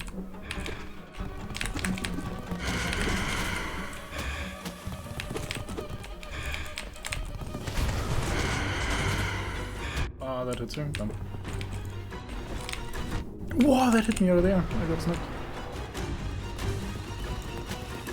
Oh, this phase. I forgot about this phase. I am actually dying here in the game.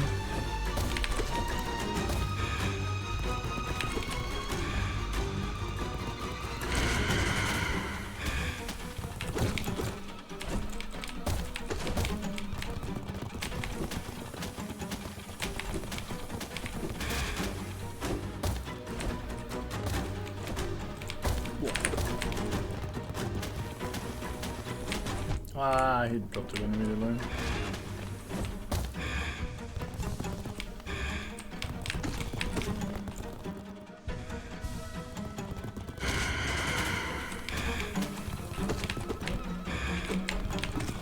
I'm bad at moving.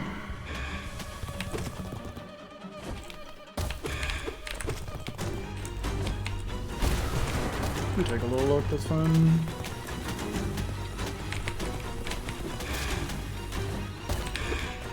I didn't hit him, and then I didn't make him.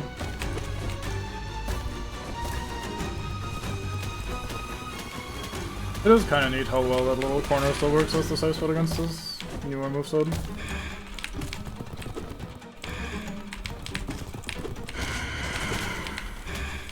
I'm done.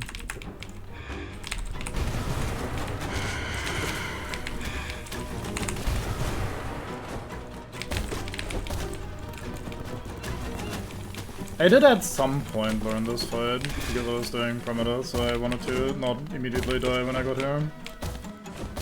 It wasn't part of my initial plan, like I initially only wanted to do the regular run rather than 100%, but I ended up doing 100% anyway. So I did at some point learn this fight. Just hoping that whatever the fuck I learned is lasting long enough and just good enough that I can actually do this though. I'm being kinda hard carried by the grub song, which is kinda neat. Like the thing that gives me a soul whenever I take damage. It's a pretty good charm. Very low-key sort of charm, but really helps. There we go. Whew. Struggle against most for quite some time. Yeah, he's not easy, the new incarnation. He's also relatively tanky. We have one nail upgrade, so he should be... Like, he's not... This is not the longest if I could take, right, spectacularly? So hold on. With the Weaver. Poor guy. What do you get for this again? Oh, Pale Ore. Nice, that makes sense. Neat! We can now go do what Bango could never do. Good thing he's not here to see it. But yeah, I got absolutely fucking carried by Grub Song in this fight. Oh yeah, we can fuck with the mouse, can't we? Yeah. Whee.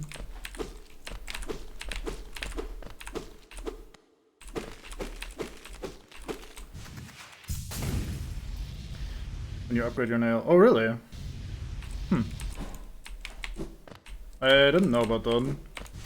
If that's true, so I cannot comment.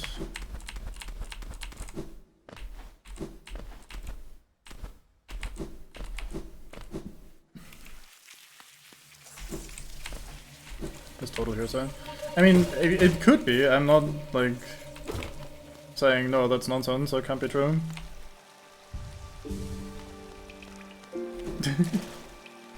I don't remember why, but I feel like he did do Nosk. I, for some reason, have Nosk in the suite of bosses that he just kinda nailed, he at base nail level. And like, he just kinda won anyway. Oh, that's the part that I'm missing, that's why I'm confusing myself, that makes sense. So what I was doing up there by the bench is I went... How do I describe this in a way that makes sense? I wish I had a mouse or something to show what the fuck I'm pointing at. Like, on the upper bench, we went to the next room over, and then I tried going right, but that's not what you do. You go down from the bench and then just enter the same room below, but on the left side rather than the right side. So I kind of want to go back up there and do that real quick while we're here. Just curious if you heard something like that? No, I had not heard of that. Sorry.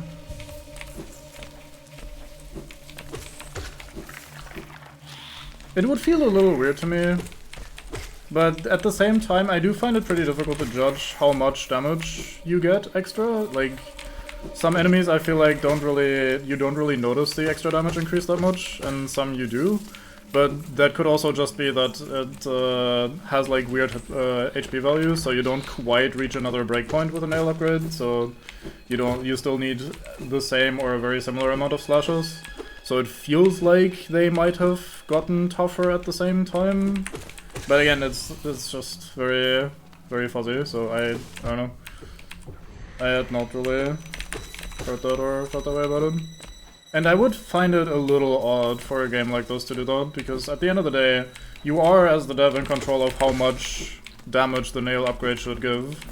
You could even argue that you could do the first nail upgrade as a little more powerful, and then the second one is a little less powerful. Like, the first one gives you 10 extra damage, the second only gives you 5 extra damage or whatever. Like, you can fudge the numbers to essentially create whatever experience you want, so I would feel like they would probably just change the upgrade damage numbers rather than tweaking or increasing enemy HP whenever you get an upgrade. That seems like a kind of roundabout way of doing it. Not impossible, just counterintuitive. Yeah, so what we do is we just go down back here. And now we're on the left side of the room, so now we can go to the guy, the Zod, the Mighty. Oh, it's this arena. This arena is actually kind of scary.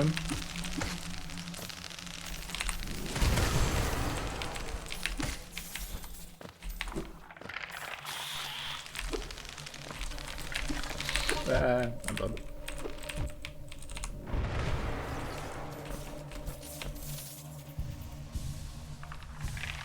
Geo-orbit.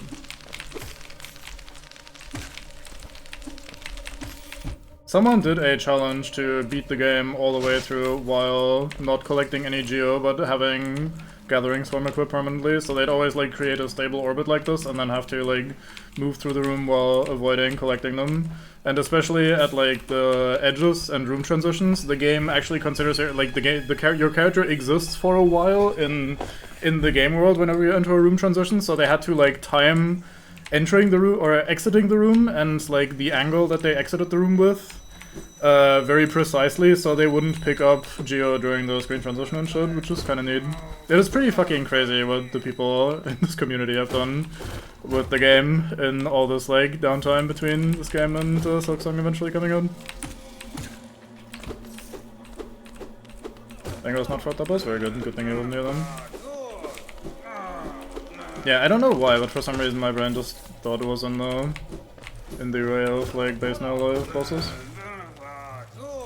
Very good. Hello, Zod of the Mighty variety. Nah. Nah. Nah.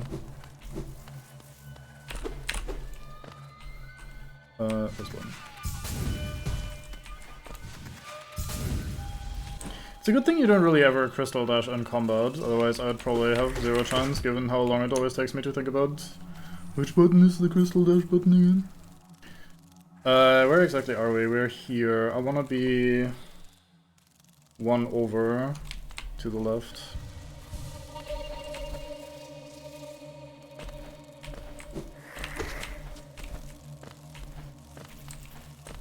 Yeah, it is a very hidden entrance.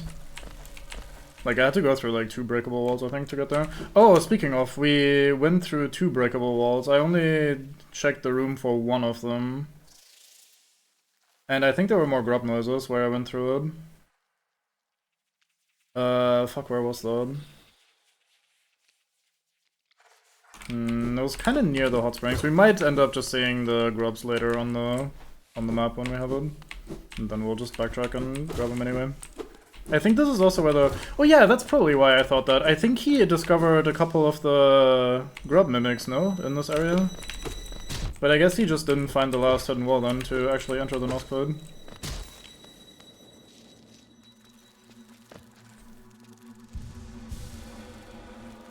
I'm not seeing any mention of the wiki of enemy HP being increased to snow levels. So you note about the HP thing above the enemy HP section, but I could only see one enemy that did that. Huh. Which one is that? Just out of curiosity.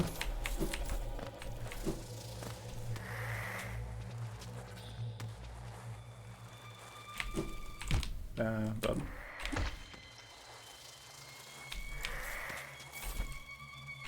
Oh, almost. Okay, I think we did not go down here. I think we went to the right. No, we did go down here. I'm just dumb. Don't mind me.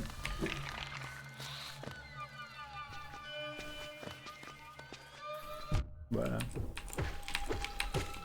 A lot of seem to be dead people. Yeah, we did this one. I remember being here a second ago. I missed again. God, we're so rich. I love Fragile Greed. Or also Unbreakable Greed if we had it, but we don't, so it's Fragile Greed for now. Greed regardless. So, I think we did not do this, so we might open up a path here that allows us to come back here later. Or we just have access to this anyway and I'm just done. Every basic enemy going from 25 to 28 from the level 0 to 1. Huh, that is like super arbitrary. Fair enough.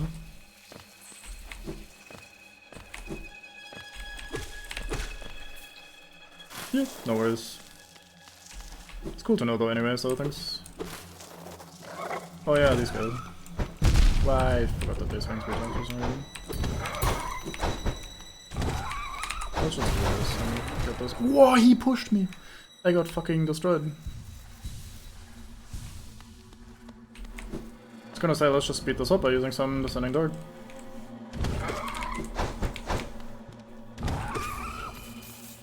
And then I got fucking pushed into the spikes. I got outplayed.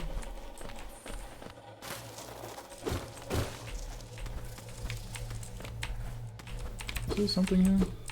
No, just spikes. Good. As is proper.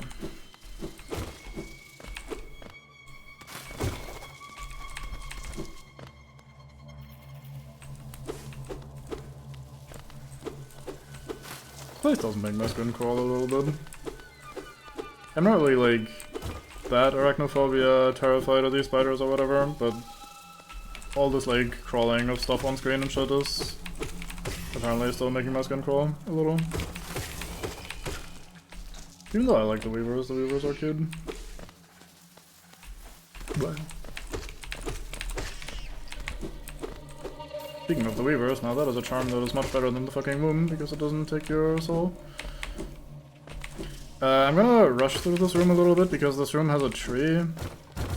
So we're gonna have to like backtrack and re-explore all of this room anyway. Egg. I didn't mean to fall down here. I just like was avoiding the breakable force and just held forward to not die. Oh. Hello, friend. I'm dead. Oh, you can't fit around again. You know what, let's have one heal at least. I'm slowing.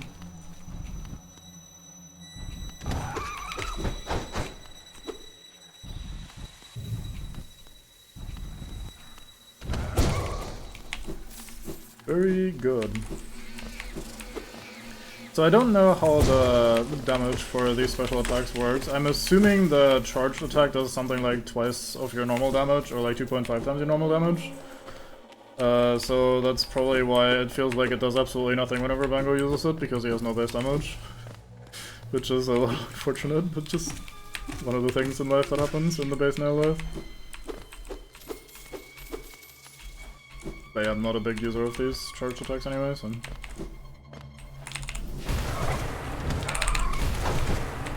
There we go. That's much faster. I think the tree is over to the right, is what Brain tells me, so let's go explore the right side first. One thing left me a husk sentry, the grounded soldier like folk in the city. Oh, so the big ones that are like great boss HP level. I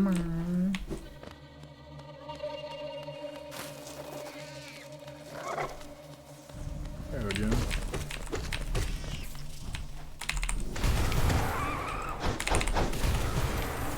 Not the big ones, just some normal sword fellows. I see, fair enough.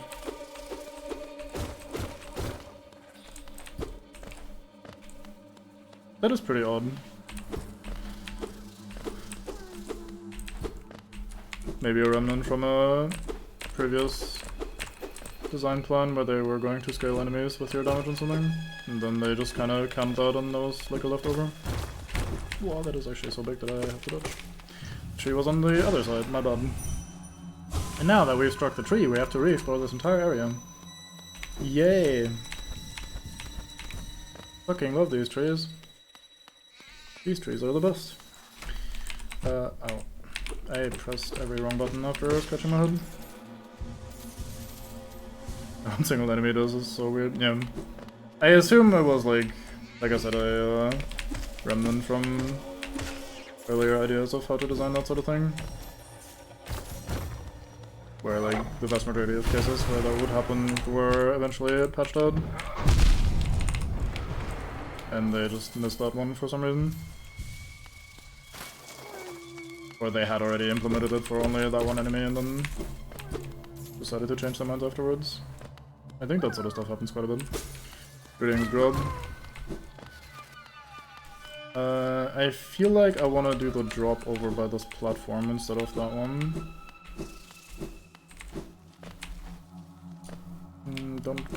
I don't know why I dashed. That was a terrible choice in life. Like, genuinely one of the worst choices I could have made. Because now I have to climb back up. All because I was impatient and dashed a little early.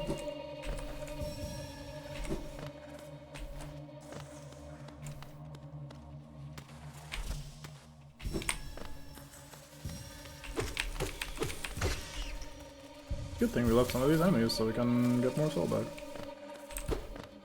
Oh, there's none in the corner with the egg. Interesting. The egg is its own reward.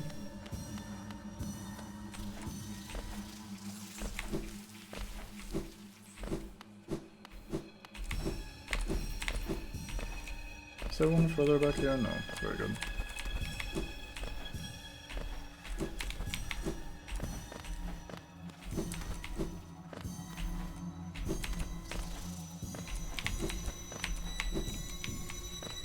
Oh, I have to go back up anyway. This is one of the trees I find a little more egregious.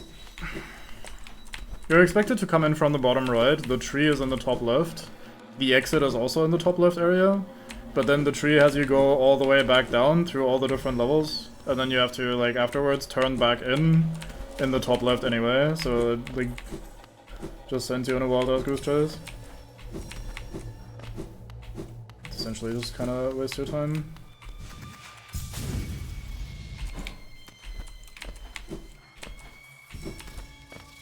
Was that it? Yeah, that sounds really good. Specific balancing choice without enemy where upgrading nail from 0 to 1 would make it take 2 fewer because they adjust the HP to make it 1 less hit. Fair enough.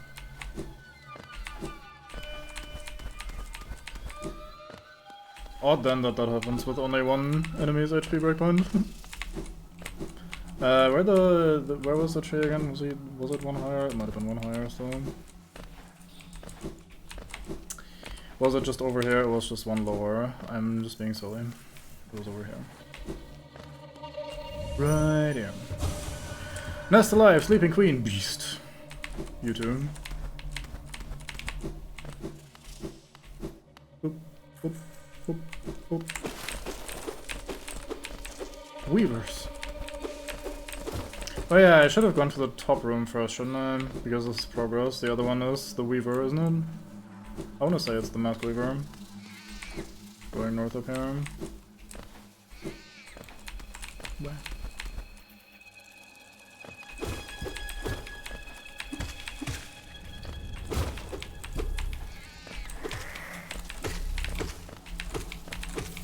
Yeah, it feels like if it was a, like, I mean, I'm not doubting you, by the way, but, like, it feels like if it's, like, a breakpoint decision sort of thing, then surely that would happen with more enemies in the game. And, like, also, who really cares about this one random enemy type that's not even particularly powerful or dominant or prevalent? Especially if it's only in one area, or essentially only in one area. Might show up in other small sections here and there.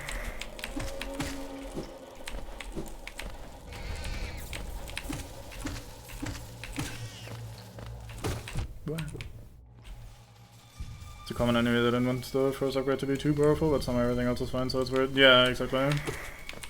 I mean, the first upgrade is always going to feel powerful overall, because it makes you take one less swing for some of the more annoying enemies, like the fly-type enemies overall. Oh, well, no. Guess we're doing this.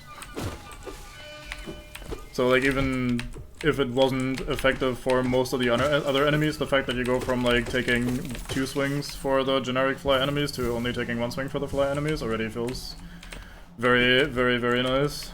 Like, not as in, like, wow, my damage output is so crazy now, but just, like, as a quality of life thing, really, so you don't sit there and have to whack them 500 times while they're annoying and flying away. Oh, this is another arena, isn't it? Yeah. Yeah, I'm done. I missed my timing. I'll hit you through the floor. I don't give a fuck.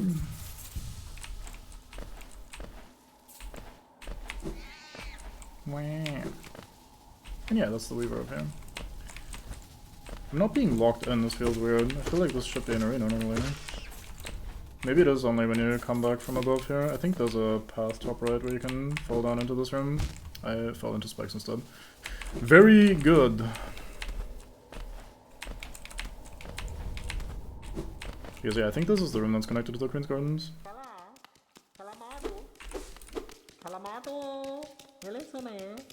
What up, homie? It's the mask maker, it makes masks. Bing.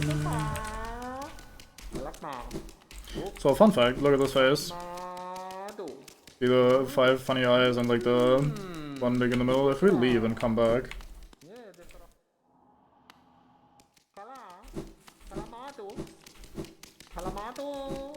Do I have to do more? Is it only under certain circumstances? Anyway, they have multiple masks that they rotate through.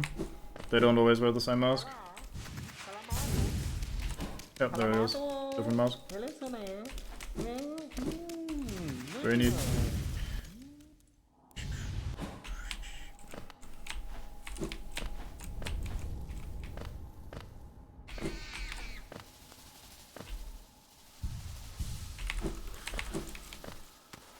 Okay, I think that's kinda it for this section. Maybe there's something over to the left. We kinda stuck to the right when we climbed up. Now we look to this one. Oops.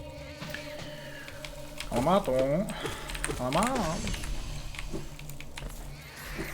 I am not playing this very well. But we're getting there, it's fine. We'll make it alive. Geo-orbit, yay! So you kind of like force them to become one into a stable orbit, and then you like have to movement-wise just keep having them rotate around you. And you can do that through the entire game and beat the game without collecting any geo, which is fucking crazy. People are nuts. People also, or I don't know if people plural is true yet, but someone also beat this game blindfolded, which is also very impressive.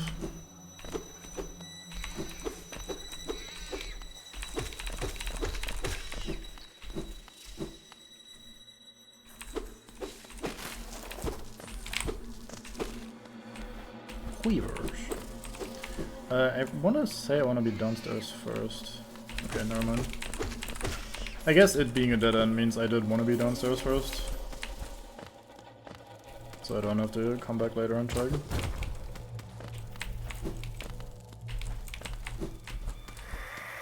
Ah, I jumped right into it. Terrible timing. Oh my god, dead end. Oh, that's mean. The game doesn't do that very much, where it drops you directly into spikes like that. On a progression path, no less. Like, for some random pit that just opens up below you, sure, but this is like the way forward, and it does it anyway. Cheeky. Isn't this the lady that wants to eat me? Or is this just the way back? I think this is just the way back, actually. Me, I guess, in this kind of game, there's like plenty of things that want to eat you. Been playing some Rain World, also plenty of things that want to eat you, goddamn. Right. I forgot about that one, you got me. I cleverly avoid this by flying. Okay, we want to not fall down here. Any chance of a Rain World stream? Of Rain World streams? Possibly, I'm not entirely sure. I find that game difficult to get into. I know already a lot about it, or well, not a lot about it, that's the opposite of true. Like, I know enough about it that I think I'll really like it once I properly get into it, but it still hasn't really clicked to the point where I'm like, oh man, I can't wait to play more of those. Like, I had a little bit of that earlier today, but it didn't really...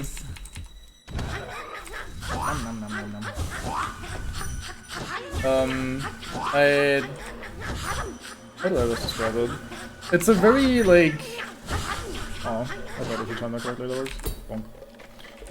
It's a very difficult game to get into, to a degree, because the game doesn't really explain much, and sometimes you feel like you're a little stuck, or like you're not really getting anywhere.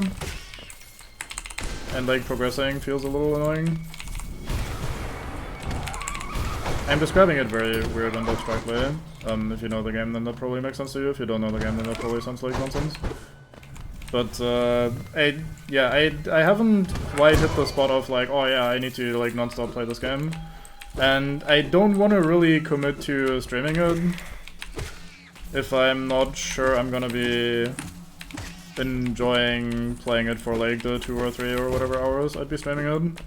And especially since I know there's gonna be players that have played Rain World and wish to see someone play it blind for the first time. So they'd be joining and like possibly at least some of them would come in and be like, oh, you're playing this game, it's going to sick, blah blah, and I'll be sitting there like slightly miserable and going like, yeah, man. So I would like to avoid that if possible. So there's a chance, I'm not entirely saying no, but it's not exactly certain. It is definitely niche, but it is very neat.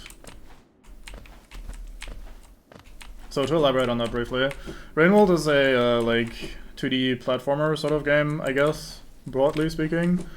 That I think it initially even started as a what's the right word? As a like living world that you just kind of live in, sort of thing. That you can just run around and explore. Well, run around is an overstatement. You're a cute little slug cat creature, but you are at the very bottom of the food chain. Everything eats you and kills you, and you don't really have much of a way of fighting back, initially at least. And it feels a little Outer Wildsy in the sense of like you mostly improving in the sense of knowing more about the world and understanding more about the world. It's very hostile initially. Like, there are hundreds of ways of dying and you'll die a lot. And the movement and the mechanics are a little weird. Not off-putting, but a little difficult to get used to.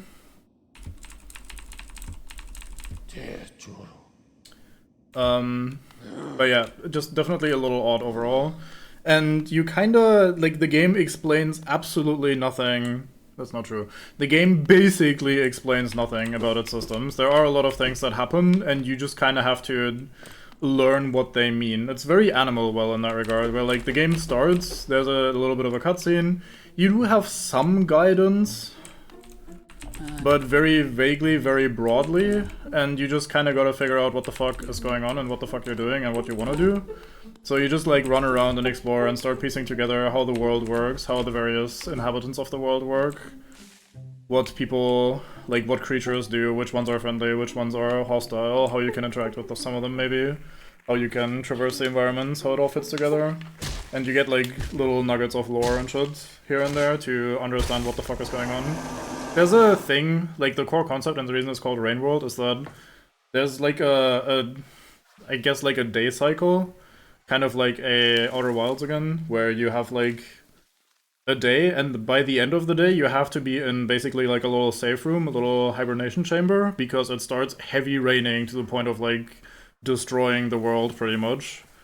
And you obviously, if you're still out by that point, so you have to find shelter at the end of every day, otherwise you die and have to redo the day basically. Which means you're always a little timed, but there are enough shelters, generally speaking. I mean, I haven't seen that much of the game yet. But like, at the start at least, there are enough shelters that it always feels like you can make a little bit of progress here and there. And even just learning how different sections connect and filling in the map and all that sort of shit, there's a map, thankfully, like, is already helpful. Like, you are making progress, even if your progress is as a player rather than as the character. So, it's one of those kind of games where you have to, like, take it slow, accept that you're gonna be dying a shit ton at the start, and like really learn the world and the mechanics and how everything works. The game's also gorgeous, it looks great, it sounds great, it's like, it's very nice.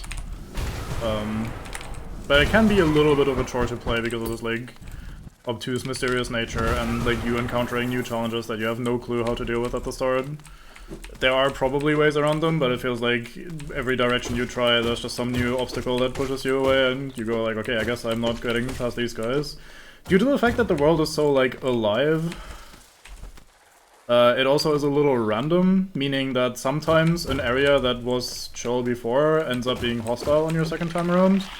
And then, like, you die and you try again and look, it's chill again, or, like, multiple enemies this time show up and kind of corner you, so suddenly getting out of this situation is very, very hard, whereas sometimes it's relatively easy, because of, like I said, a bit of randomization and the fact that the creatures in the world aren't just placed there as obstacles, they just kind of live in the world and they have behavior that fits.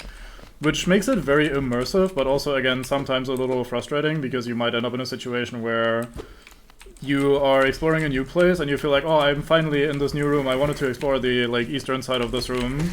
But then it turns out, unlucky, you had, like, some enemies hang out in the area, or they followed you in this area, so now you don't actually get to explore this, and you have to, like, deal with them first, which costs you some time, maybe some items that you found or whatever. So, like, there's a lot of, well, a lot is maybe an overstatement, but there's some of that which feels a little frustrating at times. Like the area that I'm currently in, I have like a water mechanic basically. I'm not even entirely sure how breath works, like how long I can hold my breath. If actively swimming is costing me more breath or less. Or like rather, if that is even a thing, if that isn't like a total timer, how long I have to be outside of the water to catch my breath. What enemies will even interact with the water, like which ones will chase me in there, which ones won't, and whatever. Like, there's a lot to learn there, and I feel like every life I'm currently trying, I just run somewhere, like, okay, this is a dead end, I can't do this, I go elsewhere. Okay, this is a dead end, I can't do this, I go elsewhere. Okay, this has a path, but there's currently, like, a couple of very rough enemies that I don't know how to deal with yet. So, I don't know how to deal with that. You're real, I think? Yeah. So it's a little trial and error-y while you figure out the rules and like how to interact with things. But again, it is pretty cool and it is very immersive, I will definitely say, like, for like... Oh, I don't have enough soul. That was dumb of me. I wanted to do this, but I didn't have enough soul for a second cast, so I was just standing there like an idiot. I am dying. Help.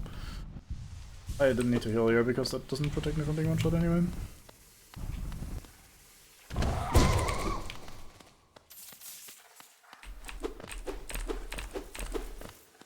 I hope I don't die in here, that'd be kinda lame.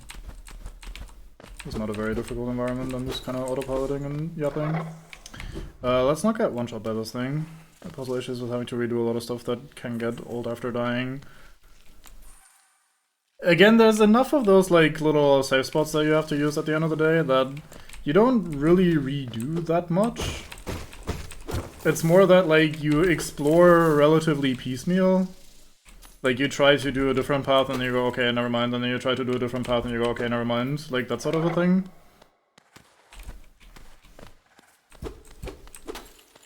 So it's less about, like, backtracking and having to redo the same shit over and over, and more about, like, it's sometimes feeling a little slow to progress, so to speak.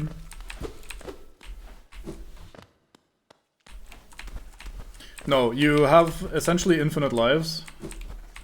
And you just respawn at the last shelter. Like, resting at a shelter, or like ending the day at a shelter, or just resting the day and ending, resting at a shelter and ending the day is the same thing. So like, just doing that saves your game, and that's just where you start the next time from.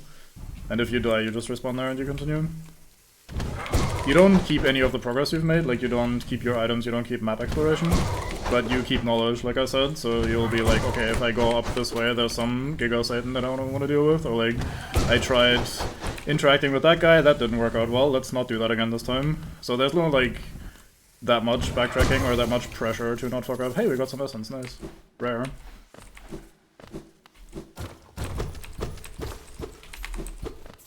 I'm missing at least one room in here. We'll have to keep exploring for a little bit. Anyway, let's kill our first dreamer, why don't we?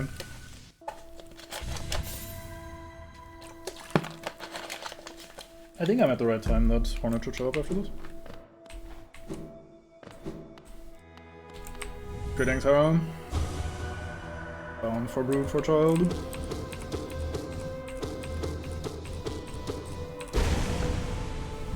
Sook.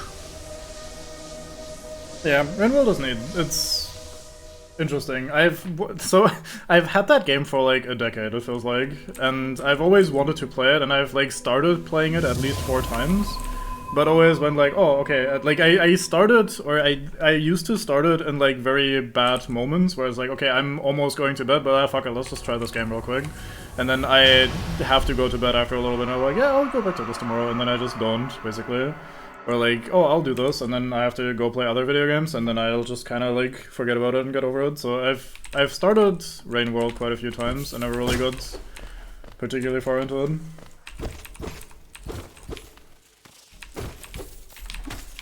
And by particularly far, I mean like far at all, basically.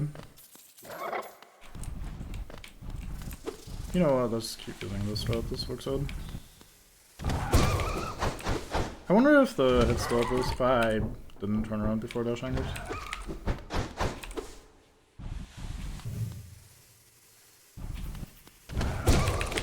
Nah, I don't get a second hit after the charge attack, that's fine.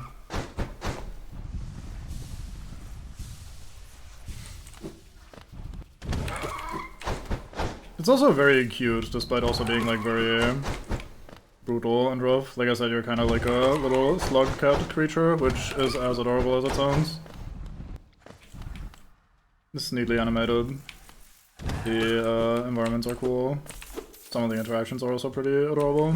Again, kind of rare, and the world overall is pretty brutal and rough, but like not gory in that sort of sense. More like the animals happen to hunt and eat each other. It's just kind of the food chain sort of thing, and you happen to just be pretty much at the bottom of the food chain. Not actually quite, but like definitely relatively low. So there's a room somewhere on the right side. I'm gonna try sticking to the right side as a result. I think it's on the right side anyway, I might be wrong about this. I hear egg. There's egg. That's not the room I'm looking for, but we want egg, obviously. Egg. But yeah, there's definitely at least one room over here somewhere that I haven't found yet. Yeah. Also, obviously, more money. Got to have more money.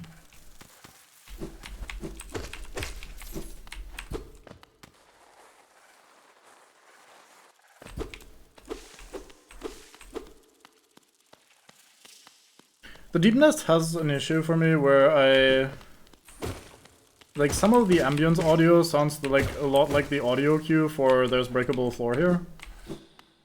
So like some of the rustling and skittering in the background always makes me think, oh, this is breakable floor, and then I like walk back and realize, nope, actually it isn't. Like there I was fairly confident I heard something, and then nope, I didn't actually, I'm just insane. Hello guys. Oh, we've been here. Oh yeah, right, we don't get a map of the interior, obviously. So my instinct is that the room I'm looking for is to the right. Like, it makes sense from my brain for it to be like a room right off the main path, basically. Or to the right of the main path, so that's why I'm trying to stick to the right, and we're obviously not finding it, so I'm probably just wrong. Unlucky. Any kind of hunting enemies for food just to stop them from killing you. I have found at least one enemy type where after I've dealt with it, let's say, like after I've quote-unquote hunted it, mostly in self-defense, I could actually eat it afterwards. A lot of the stuff that's been trying to eat me, however, will not just fall over easily just because I try to defend myself, let's phrase it that way. So I haven't been able to kill that much stuff, and I don't think that's even really the main goal, to like climb the food chain in that regard, so to speak. It's kind of more about survival, really, and just like trying to live in the world that is otherwise just so hostile to you. I'm annoyed. I don't remember where the room is. It's not an important room either, I'm just kind of being... I'm using it as my benchmark for you can't have found everything yet because you haven't found this room yet, sort of a thing. Hunting too can also be survival though, yeah.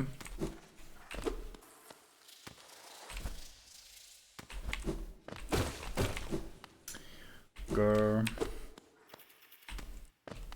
Oh, no, never mind. Thought that looked weird for a moment. Oh, maybe here. Okay, we haven't killed. I should just double swing, honestly. I don't really like chugging.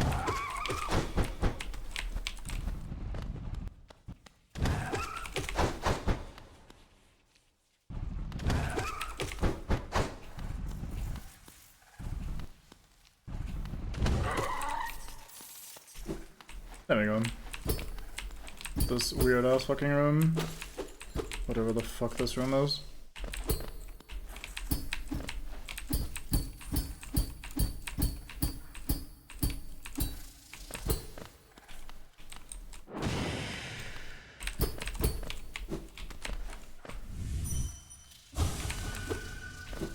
Okay, with that I feel like we've seen everything that is to see in the den. Oh look, these were all empty husks. Weird. Madness. Okay, I think that's us done with Deep Nest for now.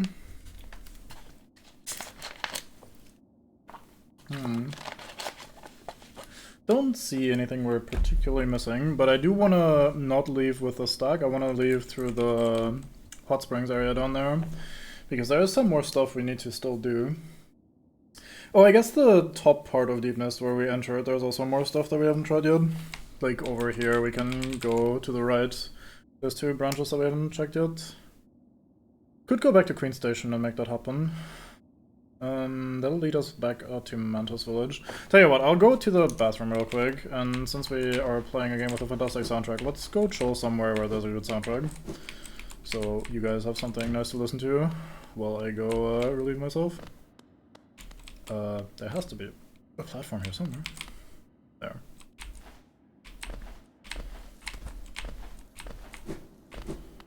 I need to remember how to get to the fucking Howling Cliffs. I wanted to start one of the, like, expansion things. Let's just get to Dartmouth. We can probably spend some money and maybe talk to some people. We've done quite a few things.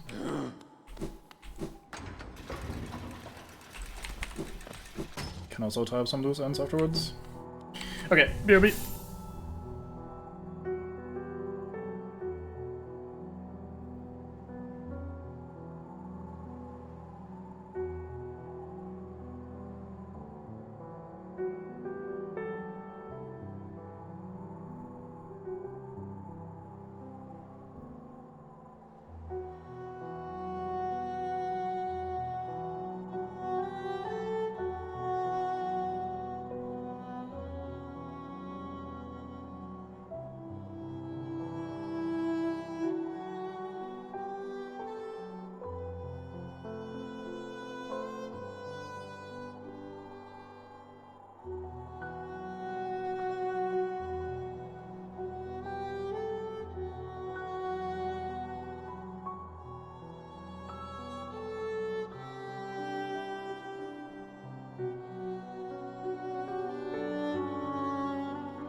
Immediately back to drinking. Will this ever stop? The answer is no, I will never stop drinking. We are rich, so let's purchase a mask card, why not? Poof! Another mask. Just like that. Doesn't he also sell a vessel shard? In that case, we could finish off the vessel right away. Hell yeah! We're even more rich than it looks like because I have all these relics that we can still trade in Midland. Now we have an extra little vessel thingy to store more soul in. I think this is just in the City of Tears in an area that we can't get to yet. I would like to buy the charms before we go to Chalubra. At least I'll buy the cheap one. I'll also buy the compass. Don't think I need the second key just yet. Actually, I would need it in the City of Tears, but it's gonna be a bit before we go there. So let's not bother. Bapanada. And since we have unlocked trams, we can now also place the tram pin on our map. Or not place, but like we can buy the thing, so now the map is updated with tram locations. Which is kind of a soft scam, because there aren't really that many of those, but such as live in the zone. This is the same lore as before. Okay, so let me...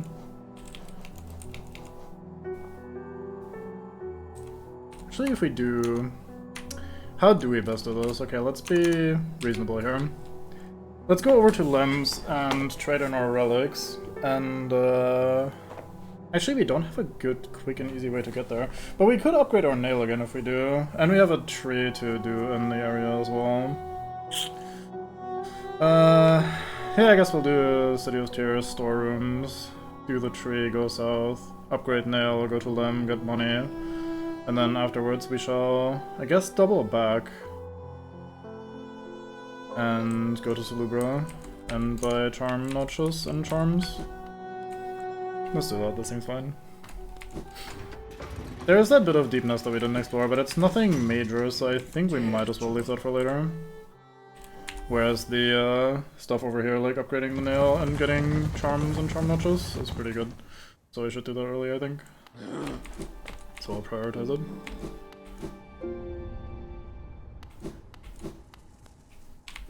I wonder if I could, after I grab my stuff down here, quit out to respawn at the bench. That might be faster, if that works that way. Wait, this is the room with the tree in it somewhere. Is it here? It is.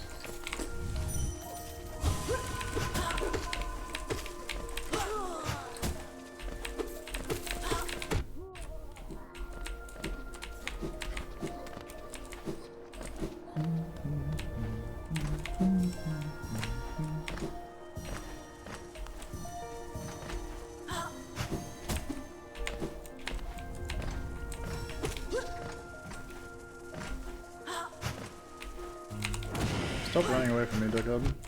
Okay, never mind. It's working out for you, I can't really blame you. This tree isn't so bad. This room is a little annoying to navigate, but it's not that big. It just feels a little big at first.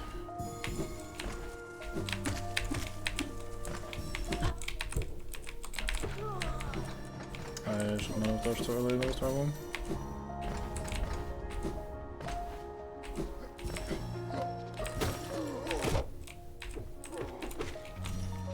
I've adopted the Bango strategy of just kind of tank and spanking these guys.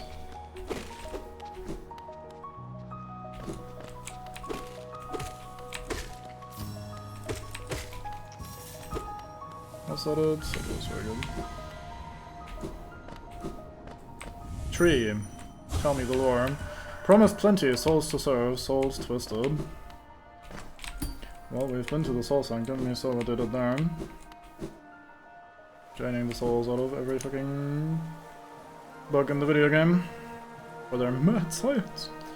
So I'll go here, go straight down, and then head all the way west to the Nailmaster.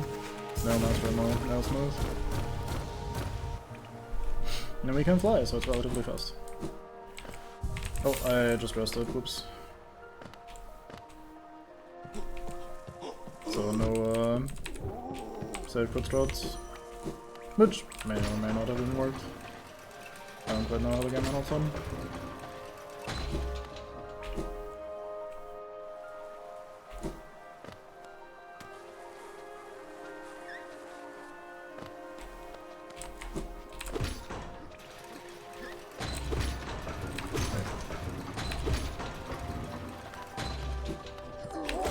Can I? No, fuck it. Let's just take the slow road. Alright, he's outside by the fountain. That's also a nice little moment. I'm gonna use my key here just so I have that mentally locked away that I have in fact opened this. I think the map is actually relatively far away, so let's not do this right now. Look how easy it is to just get distracted. I had such a good plan, like I had it all figured out, and I was like, oh, maybe I should just quickly...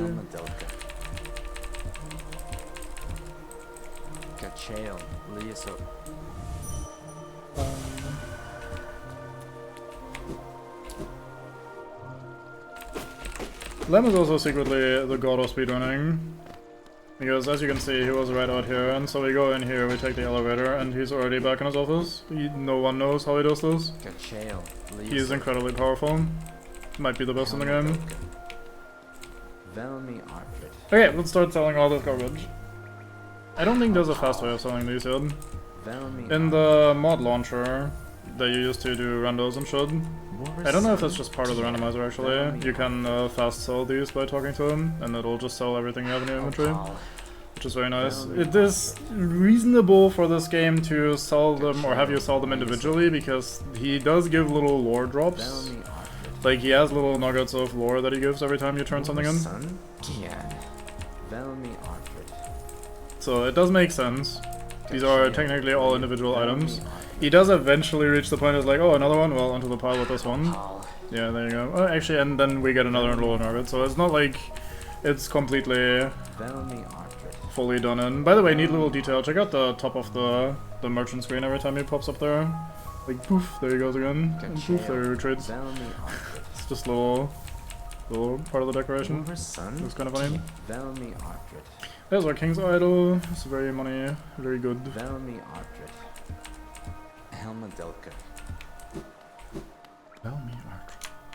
Okay, and with that we are essentially rich. No plans of contact with the brain, it is true. Especially with the brain so easily distracted. Oh, I can't even make it up there yet. Oops. I was gonna just latch onto the wall and fly from there to speed this up. I am not making it far, is it? Am I? Is it? Yes. Words. What are those? I guess I'll just not try to crystal dash her. Eh, fuck it, I'm doing it anyway. God damn it. It's not a good idea. Orbiting Geo.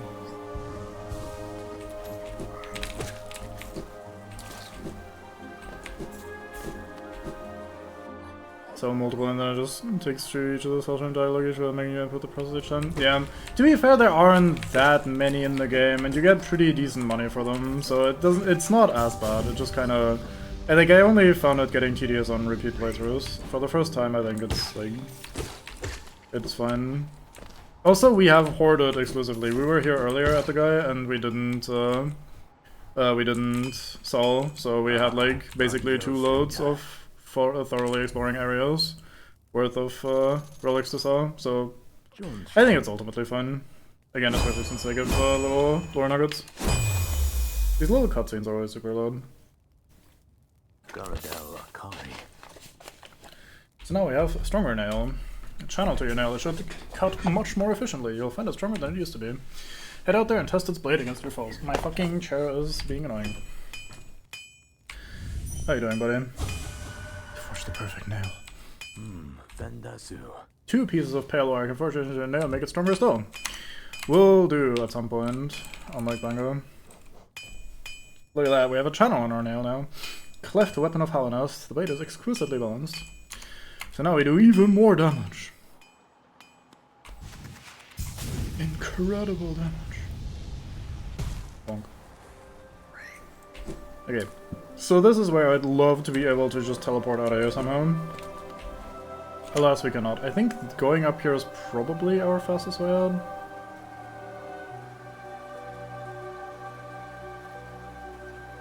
Yeah, I think so.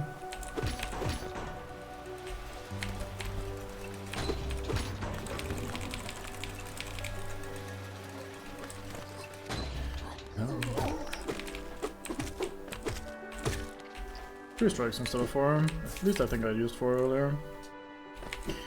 I don't know, I don't really pay that much attention to things. I just press buttons and play a video game. Yeah. This part of the soundtrack with the piano going a little apeshit in the higher notes or keys kinda reminds me of original Nier soundtrack a little bit of certain tracks. Also, the music has stopped because I've left the area, so I mentioned this just as the music stops. You guys can't really listen out for what I was talking about. Very good, brain. Good job. To be fair, it only had reached that point, so I couldn't have really thought about that or noticed that earlier. But so silly.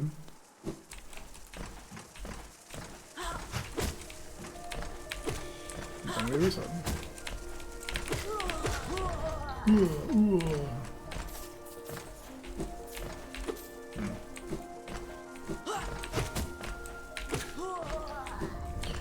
Two-shotting these is very nice. I think we'll get 2 charm notches at Celebro, so we can basically put in 1 charm of choice. Where am I going? Why am I not just climbing up here? So we need to go to the crossroads. It should be infected now that we have done one of the dreamers. Let's have a look if I'm right about that. Yep, looks infected. Look at this guy. Mob on his way to the arena. Okay, so, Infected Crossroads is actually not great. Some of these enemies, like the one that we're dealing with right now, are very mean. They are very aggressive, they explode on death. It's not nice. This route here is one we'll have to take a couple times, I think, ultimately. For a specific quest as well, and we'll have to go the long way around because this path down here is tragically blocked, so we can't just shortcut over to Celebro. We have to go the long way around. I think we can not go through the False Knight Arena either, actually, but there was this extra item that we can grab here. I think it's the glowing womb.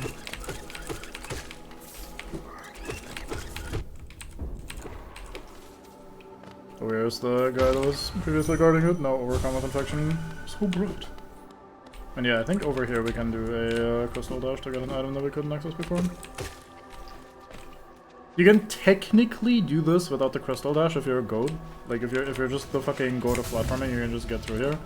But it is not for me. Just a little too much orange number 1. Eh.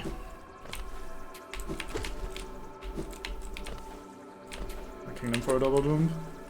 Almost like we could go and get it instead of me doing random exploration shit.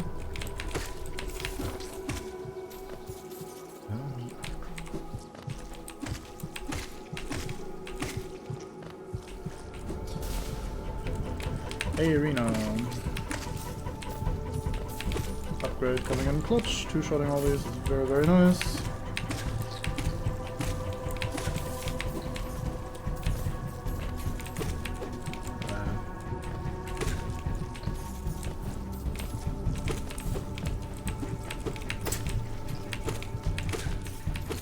Damn.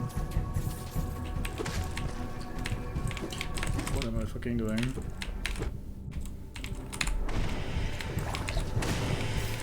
I suck.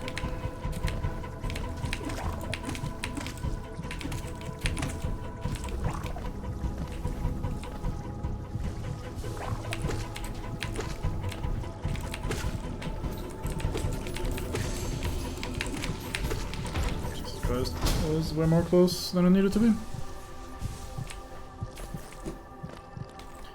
There's our glowing womb. Breed.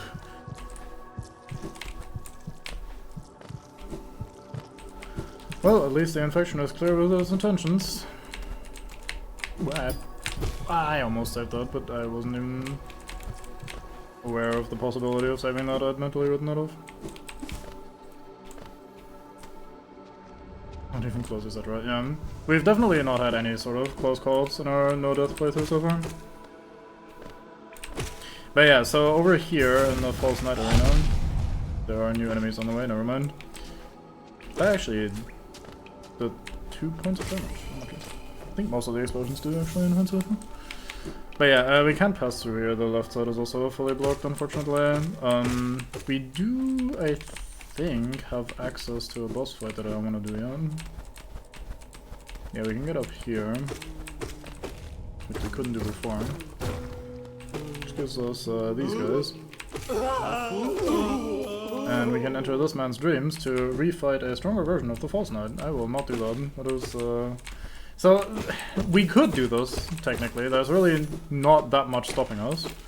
Even on a permadeath run you can do that, because these, like, dream fights, these boss dream refights sort of thing, don't count as dying, if I recall correctly. So even if we fail in there, we'll just be kicked out of the dream, basically. So that's not officially death. But I would like to keep my first try streak alive. And as a result, will not fight this just yet. And yeah, this is blocked like I said.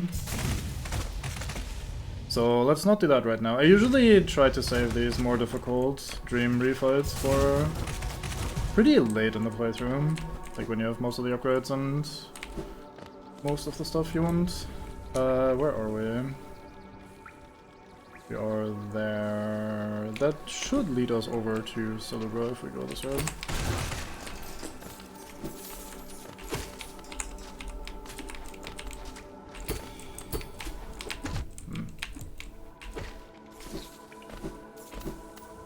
Feels so much more powerful now with the extra attack damage.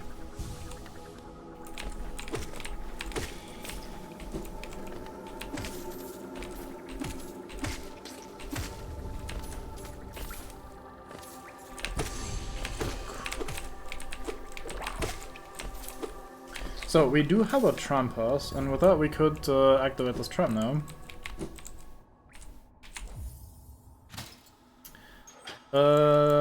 Where exactly do we end up? Isn't it the resting grounds?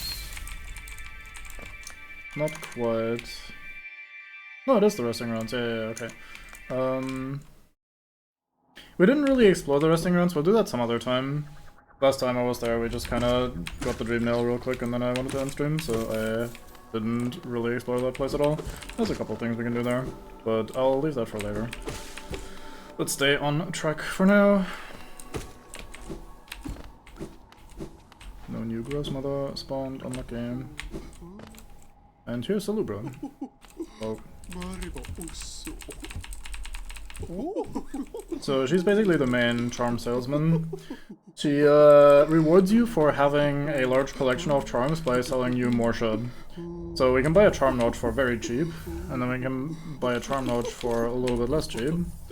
And then if we had more total collected charms, we could even buy another one. We need 18 total charms for this to be a thing we can buy. So we can just buy 4 more charms off of her, and these count as charms collected, obviously, because we are collecting them. We're adding them to our collection by buying them off of her. Among them is the Shaman Stone, which is very good. And then we can buy another charm notch, so we just got 3 extra charm notches. We also have quick focus here. I'll just buy it because we're here and I have money. She has a bit of lore. She informs you indirectly that some charms combine to have like extra funny abilities, and she indirectly hints at you being able to overcharm. But it's kind of a bit of a leap in logic, I suppose, because most people don't necessarily try on their first playthrough. I explode. This is fine.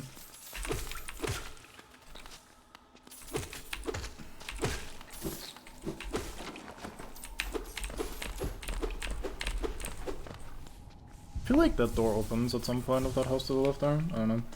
I might be dumb. I don't think there's ever anything else to do in here. This is where Sly was initially. So, now that we've done this part of the expedition, we have new areas we want to possibly go to. Let's start by doing this.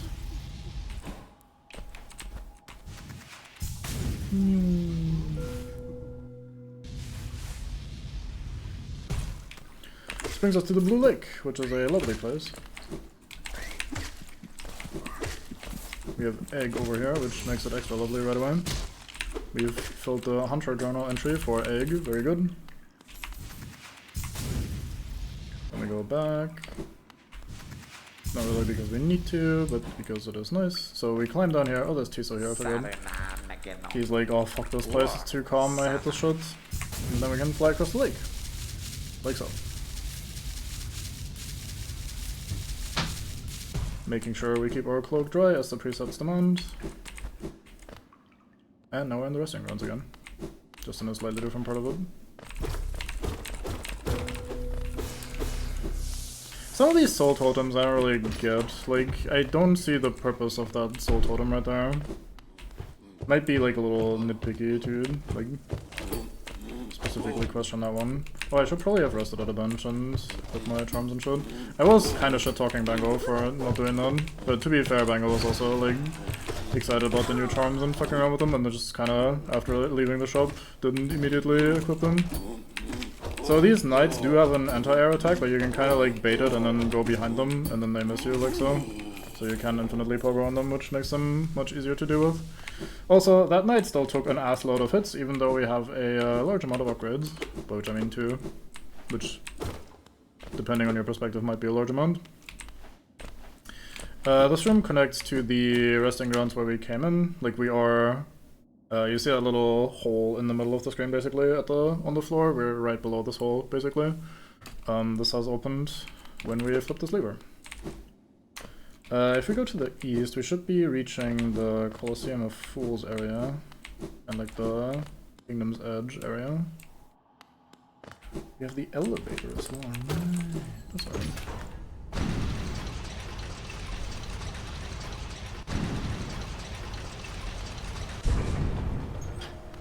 So this is the eastern side of the City of Tears. We have to climb down a little bit to actually access it properly.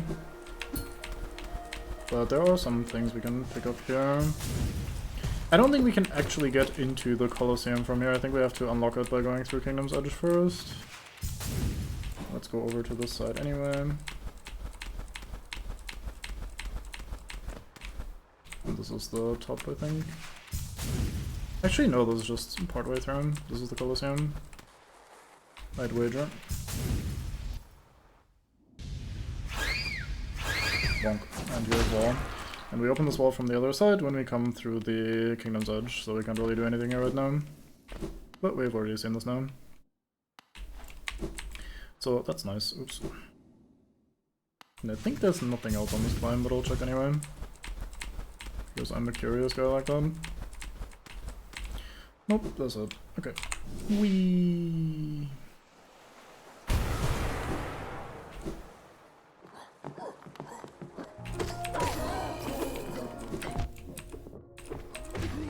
I hadn't planned on going here, let's say, so I'm not sure I want to do this just yet. I guess we can have a little bit of look-see around. This is a place where we would want another simple key at some point, so the fact that I didn't buy another one is a little annoying in hindsight. But I wasn't aware, I didn't know. Alright, this one. I'll make it easier for myself by using magic.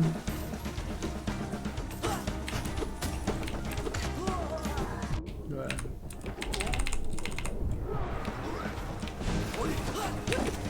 Jesus. There, we switch it.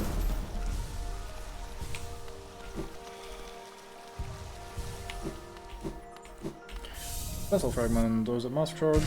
Vessel Fragment, very good. I kind of struggle to keep those apart for some reason.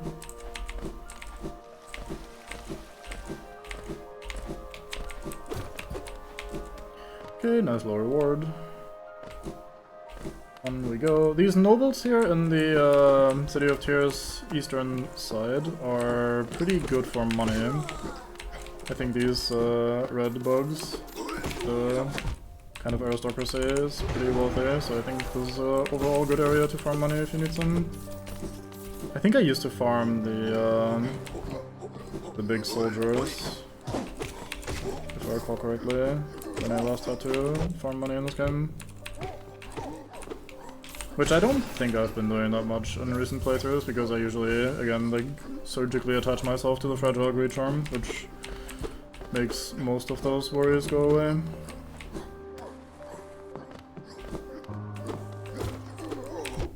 Beating up rich people after they go mad for money, indeed. I mean, I'd probably be okay with beating them up anyway, even if they weren't mad.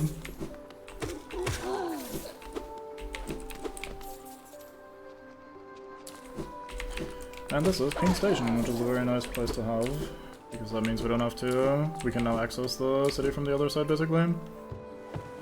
So this leads out back into the city proper. There's a room here that needs a simple key, which is why I was talking about that earlier. And done.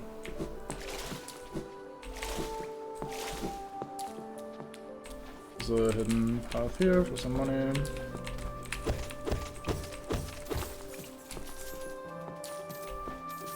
Oh yeah, we can just go into Kingdom's Edge from here, huh? I forgot about that. It's almost like this map is very interconnected. There's a little secret here in this tram station. We pay 300 bucks for this.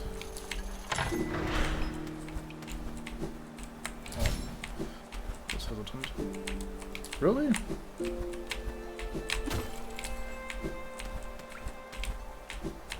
Surely. Oh, there's the spot we can open.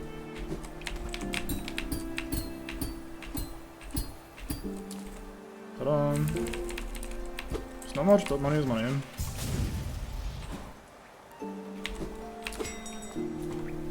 Anything to say about King Station, Mr. Stug? Nope. I guess I'd have to actually go to the side of him to talk to him about the station.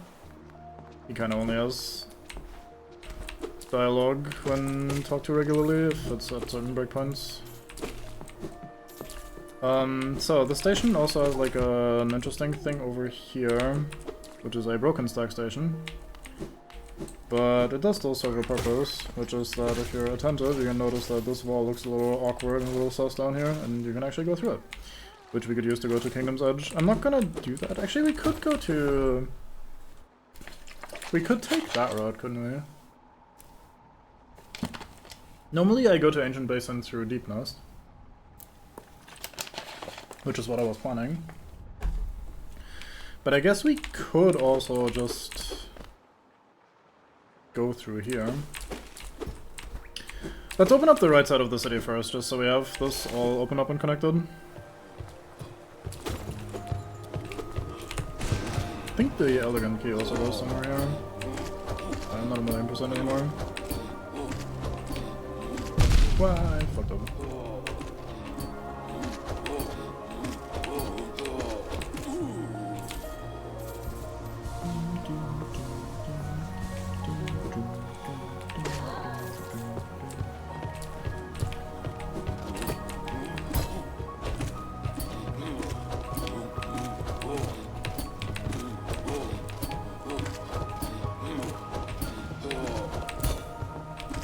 I also, once again, passed benches and didn't actually equip new charms.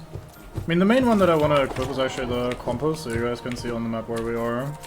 Which is, go with a simple lock. Oh yeah, it's the hot springs one, we need that later. I think this is open. Yeah, this is just open. Is this the money bug? Yeah, this is the room with the money bug. So not only do we have a bunch of rich people here, we have the mother of all rich people over here. Look at him. He's cold and shiny.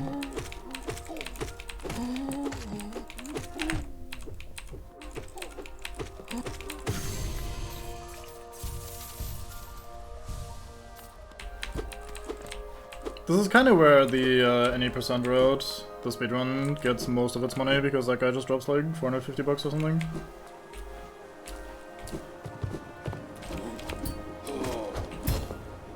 Which is a really good way to get money quickly, since you kind of have to go broadly into this area anyway. Double parry in one swing, what the fuck? very active attack. I'm gonna go through these layer by layer to make sure I don't miss anything too interesting or important. There's another room here. Oh, is this the one with the... Oh no, this is a grub room. Yeah, we can do this. Fucking giga dramatic music for this fight for some reason.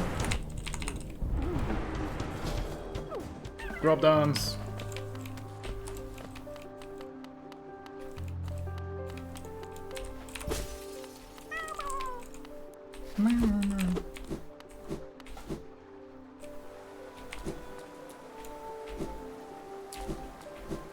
Okay, that's this section done. I think we open that from the other side. Let me climb back up here and check the above floor.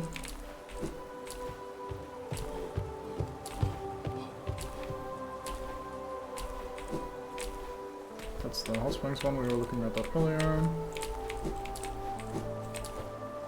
For that we need the simple key. And that was it, yeah, we were here earlier. Okay, good. I jumped right on the guy, very good.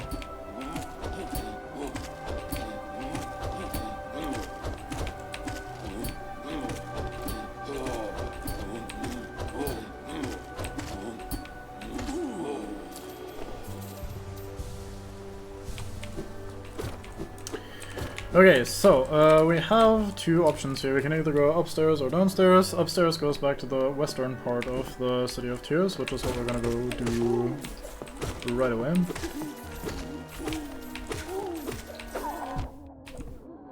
That looked weird to my brain. Oh yeah, there's a thing you can do here. So this leads to one of the Watchers. We're right below Lurian. The Watcher, one of the Dreamers. We're right below that basically. And you can actually climb up here by using the furniture if you do it correctly. I kind of fucked up, but you can like leave the room and retry because the furniture respawns.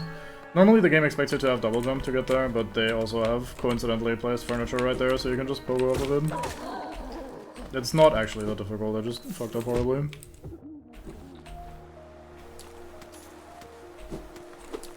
I might be fucking stupid. Did I just do that? Actually, now with Crystal Dash we might be able... No, I'm just fucking stupid. I just didn't open the fucking door, so now we can't backtrack through that. Whoops.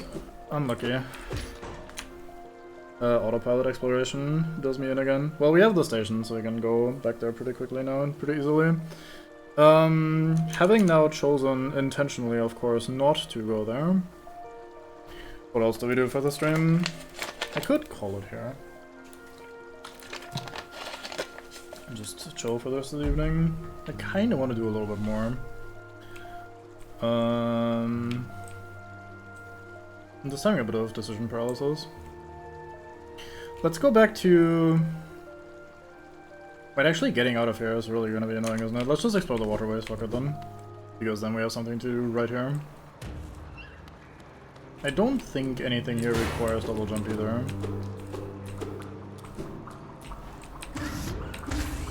So this place is a little annoying. I mean, it's a sewer level, so it is to be expected.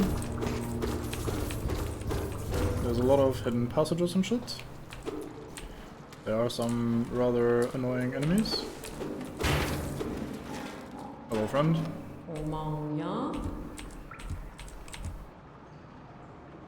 Oh yeah, this guy sells eggs, basically. Let's talk. I'll find you again, the water will bring you to me, you'll just need to keep searching and praying. When we meet again, I want you to say that you're sorry. So we have an egg merchant here. I think he sells infinite numbers of eggs. So I think you cannot run out, if I'm not mistaken. I'm not really in the habit of spending eggs in this game, so I wouldn't actually know for certain. What I'm saying now is true, that it is actually infinite and then you can just buy them. But I think that is how it is. Is this where we came from? No, it isn't. Yes, it is, maybe? No, it isn't. Good.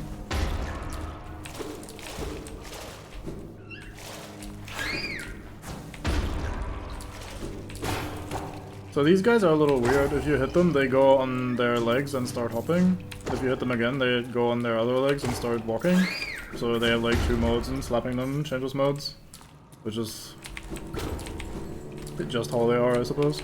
I don't really have that much to comment about it, it's just like a little thing. Bench this way, you say?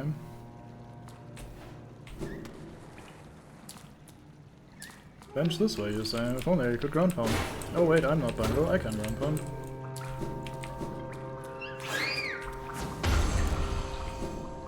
That's enough of these explodey bats for the hunter, very good. Anyway, let's actually do that then. So we go through multiple floors there, if you have noticed and paid attention. Also, this bench is grey, which is funny, because you actually said grey. So we will have to backtrack through this hole to find all the stuff, I think. I think there's a jump here that you can't make. Maybe I'm wrong. Maybe you can just climb back up. Yep, you can just climb back up. Very good. Nice. Never mind. I talk shite.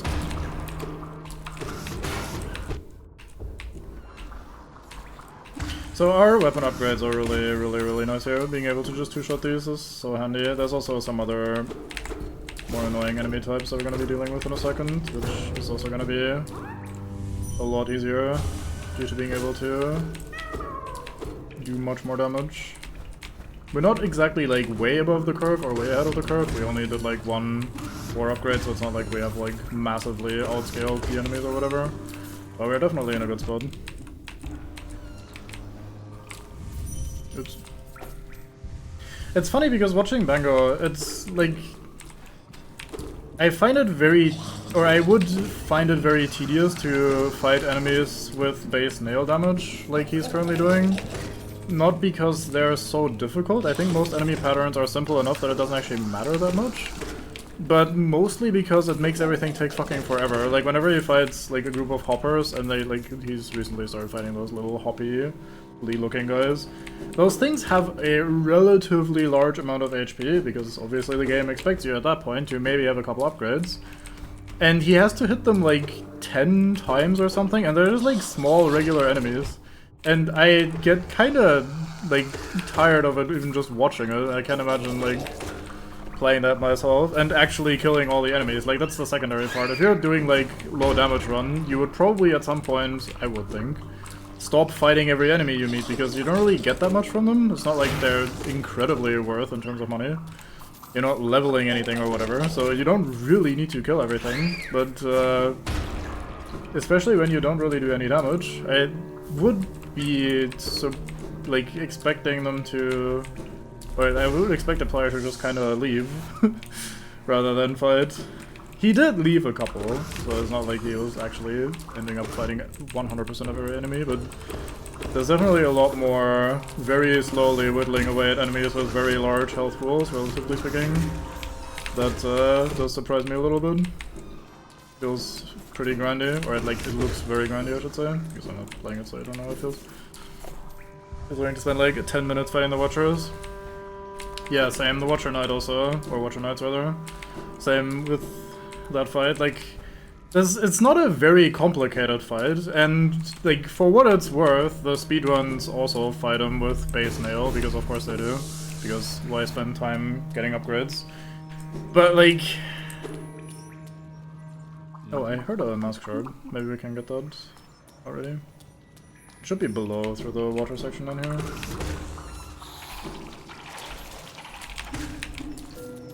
Ding. Wait for that just to be the thing that makes him seek upgrades. Yeah, I'm surprised he enjoyed the fight as much as he did, because to me it again felt a little bit more like TDM rather than, or looked a little bit more like TDM rather than anything particularly interesting or exciting. Because like once you've figured out the pattern and the general behavior, it's just repeating the same thing over and over until they eventually die, which is why I find low damage usually to be a kind of boring way of doing challenge. Which, again, is, like, not really the game's flaw or whatever, or the game's fault, and as long as Bango is having a great time, then I'm also not criticizing that. I just find it weird. The only thing I was back from is Dream False Night. Oh, he did see a Dream False Night? Nice. I must have missed that. Oh, right, no, I remember. Yeah. I can't really flame him for that, because I also just decided to do Dream False Night later. So... I mean, I wouldn't blame him anyway for that, but like that fits because that's also what I'm doing. Sorry about that.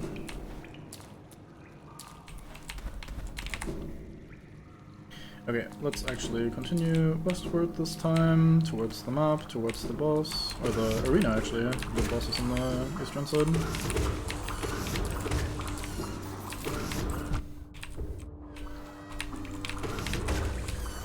Last time I played, yeah.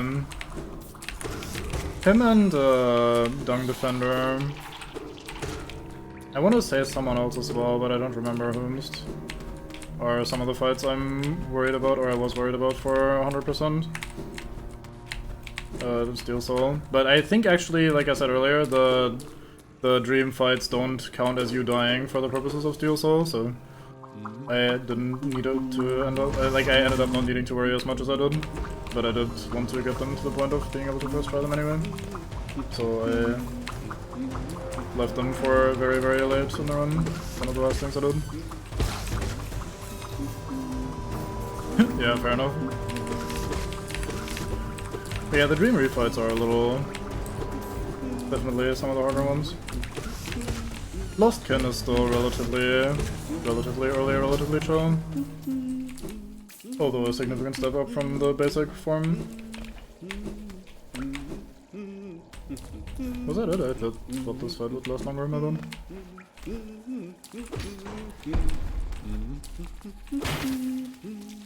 Greetings, Corny. He's very excited to map the waterways because it's like such a funny maze and such interesting shapes and shit.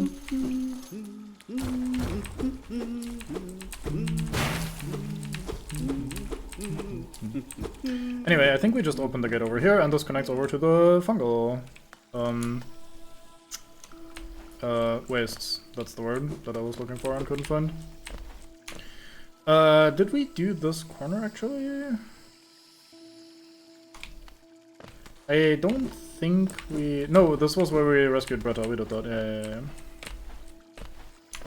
Anything else I can do here while we're coincidentally in the area? But yeah, you can see on the map what we've been exploring of the Royal Waterways. Not too shabby if I say so myself. I do want to go over to Mantis Village, or like above Mantis Village more precisely, and do that spirit tree, and I also want to kill this ghost guy, warrior man up there. This is a pretty decent opportunity to just leave the Royal Waterways. I mean, I could finish them off and get the thing that you get from doing them. I kinda want to do that later. The boss fight is cool though, we haven't had that many interesting boss fights, have we? We had Nosk. We also had the ghost dude. Oh yeah, right.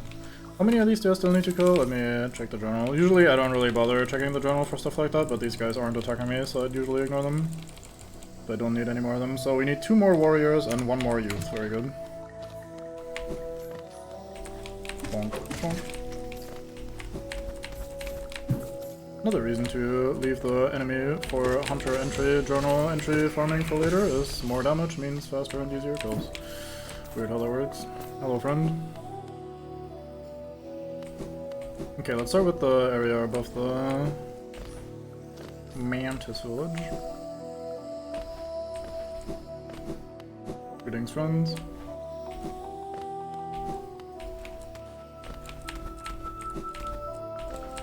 Yeah. Fucking timing terrible. Okay, there's a tree here, so we'll activate that right away. I love the deflating noise of the fucking mushroom balloon thingies. Such a funny or weird enemy design.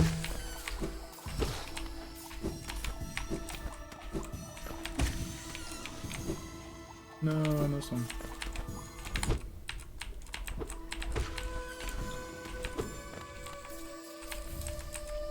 Wanderer's Journal, what were you thinking of, Wanderer, when you died? Nothing, very good.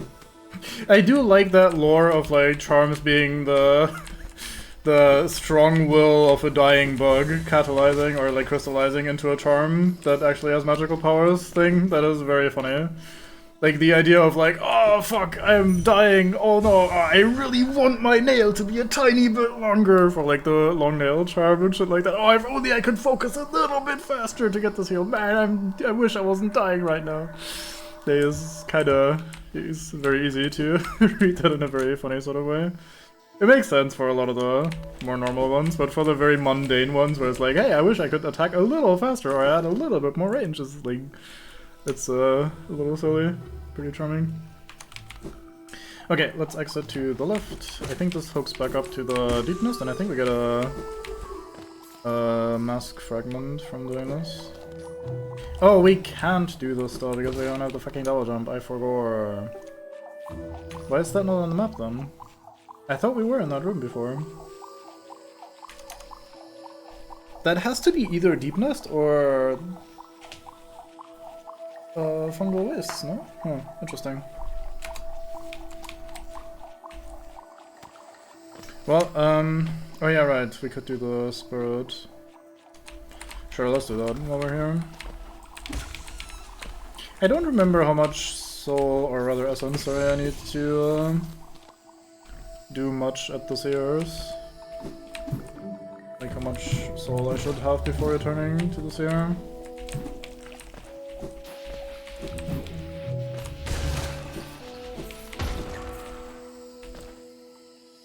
But the more the better generally. I do really want the teleport. So that's... I mean, we'll probably be back there before I have enough for the teleport. I think the teleport is relatively late. But basically the less trips I have to take there, the better. Eh, that's kind of unfair. There's a couple of things to do there anyway. Okay, it should be here if my brain isn't completely useless. Yep.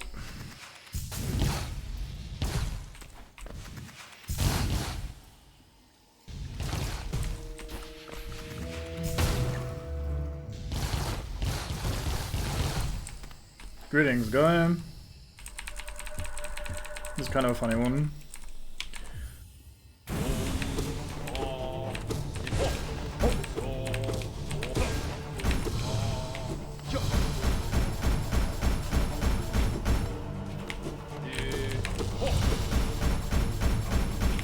Oops, I misspaced them horribly.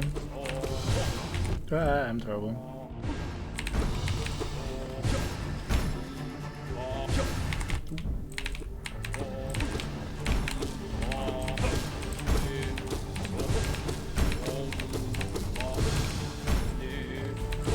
I feel like you should be almost dead already.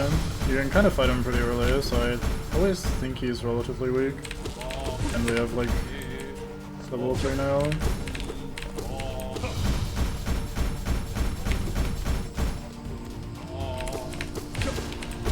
It is kind of awkward to align yourself with the rings here, because your like eyes need to be pretty high up to look at the rings, but your character model is all the way at the bottom, so it's kind of like some weird guesstimation you have to do at the end of the day. He lasted a little longer than I expected, honestly. We got quite a few good hits in there, especially early on. Goodbye, Elderhome. They were right to kill me? Question mark? Umbasa. Okay, that's that done. We can't do that little branch to the north that goes westwards. Oh yeah, we could go that over to go back over to the Deep Nest and take the little path to the east there that we didn't do the first time. Just so we have that properly cleared out. Let's maybe do that.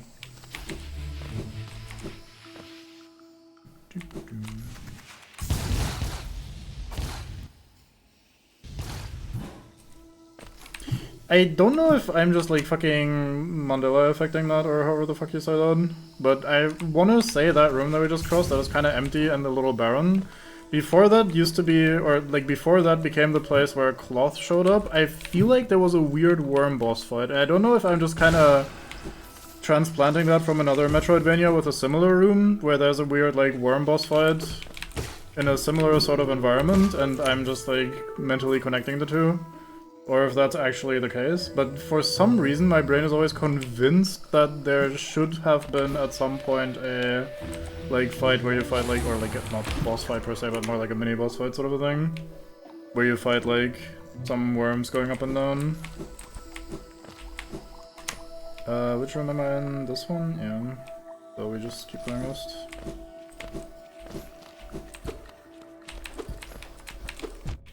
Now, with the amount of changes that this game has had, there is a chance that that is true, that before Cloth's storyline was thoroughly implemented or whatever, there was just some generic, like, hey, avoid some worms or maybe hit some worms sort of boss fight. But again, it's also just as likely that I'm just getting that mixed up with some other random Metroidvania style game where you cross a room like that and then get ambushed by some worm boss fight. That's not really that unusual of a thing to happen in these games. We want to go very far west, generally speaking. I should just keep heading west until I can't no more. Is this the room with the big spikes? Very good. And then this was the hidden path we took to get to Deepness. There's also something below here.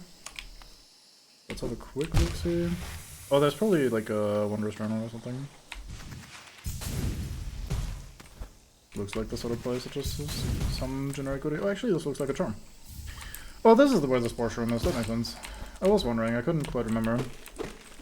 We technically need that for a weird ending. That we're probably not getting this playthrough, but... you know. We have it now. Okay, we want to head east.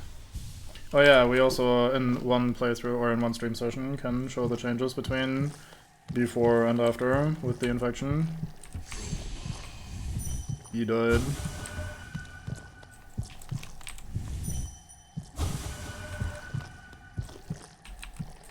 Fucking light addicts.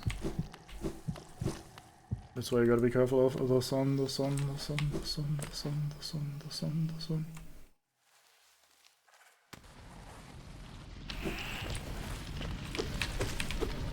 We should two-shot these now, very good. That makes Deepness a lot more fun.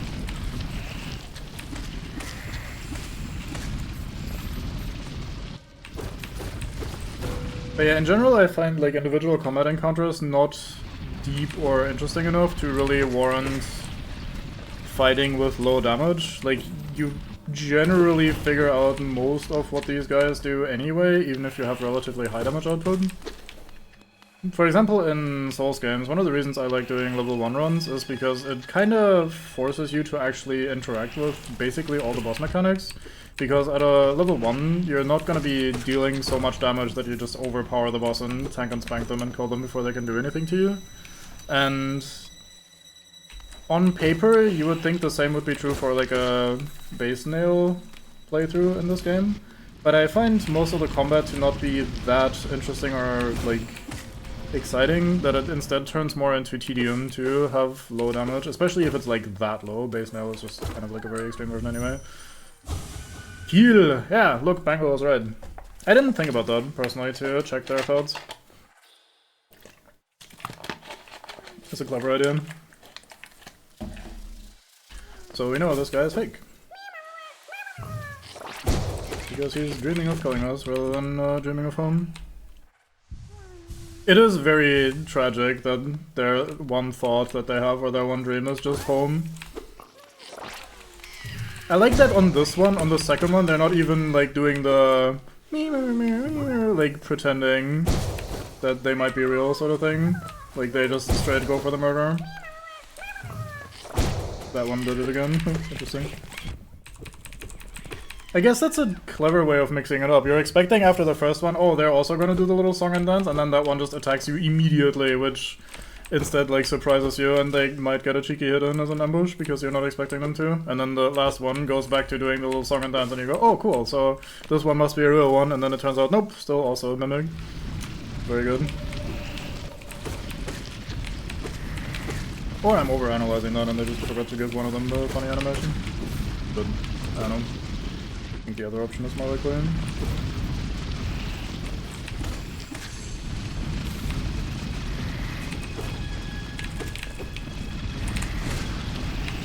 I can't believe that. What? There's a guy coming up. I couldn't hear because of the sound muffling from me having taken damage. How rude. Dreams of home and murder. But yeah, just home as the individual word feels like extra tragic somehow.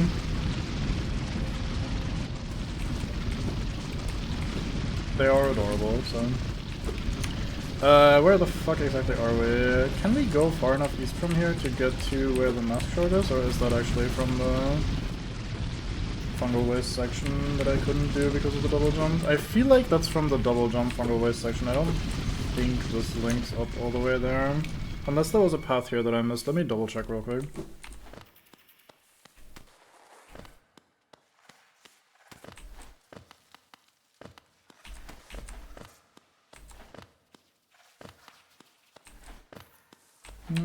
Doesn't feel like there's any breakable floors. Or walls. And probably not ceilings. Okay. So that's this section done then. What else? We could just go all the way south and go to the hot springs and enter the ancient basin the way I'd want to.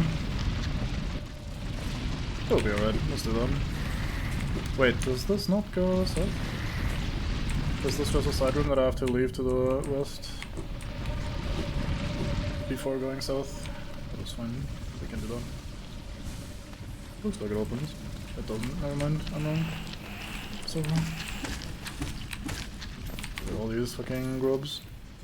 Not grubs. Critters. Nasties in this case.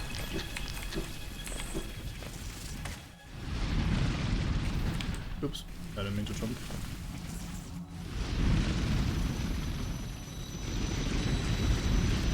Aw.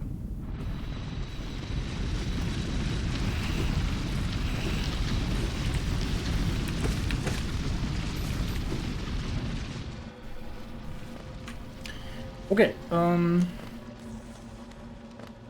feel like there's still a section of this place that we haven't been to and we can't really access right now. But that's for future Cube to find out. We're just gonna keep going for now. Yeah, I should've just powered. See spikes, swing at spikes should be the motto. Bonk, bonk. Oh yes. Come with the drop. Wait, I need to be down there.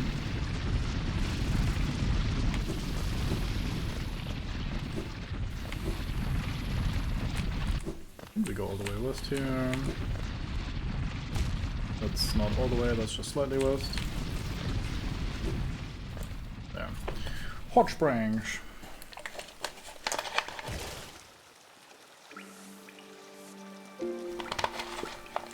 See, when you're doing this for the first time, and you're really struggling with the deepness, and you find it like very oppressive, and you don't understand the map layout, and the enemies are strong, and you're kind of slightly terrified, this drop into the hot springs is very, very cool. It's a very good moment. It's such a moment of relief that you finally found, like, a place to rest and recover. You finally found a bench, a safe spot. And then afterwards you start moving around and you recognize, wait, actually I'm not exactly home free just because I found a bench. In fact, if I die now, I will respawn down here rather than wherever the fuck I came from, wherever the fuck life was maybe nice and safe. Got that experience? Yes, I'm... Like I said, I initially entered Deepness even without the... Even without the lantern, so like working my way through the darkness and shit, and just like ending up there with all the struggles and shit on the way was quite a good moment. I think there's nothing here aside from another one of these gates, right? Yeah. That's just for more lore, I think, or for another Hunter's Journal entry thingy. So we'll have to come back here later. It's one of the easier to miss ones.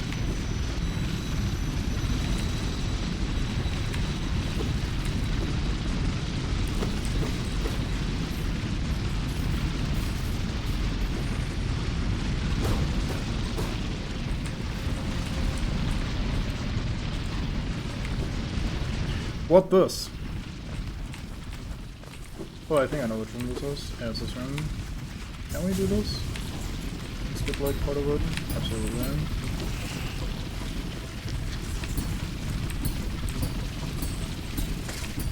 Nice try, Mr. Good Bug.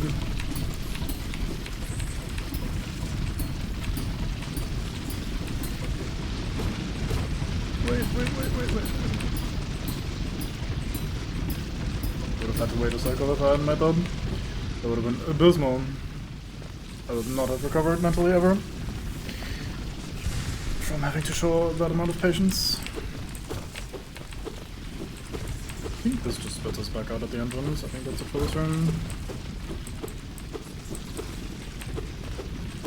Did a bit of traversal? Yeah, there's a lot of cute little rooms like this. Similar to the ones in Green Path where you're pogoing on the little snowy guys walking through the acid. Don't think I can make those. It seems like a one-way thing. We could damage boost to it, but let's not. Let's take it slow. And in the more, like, obviously intended routes.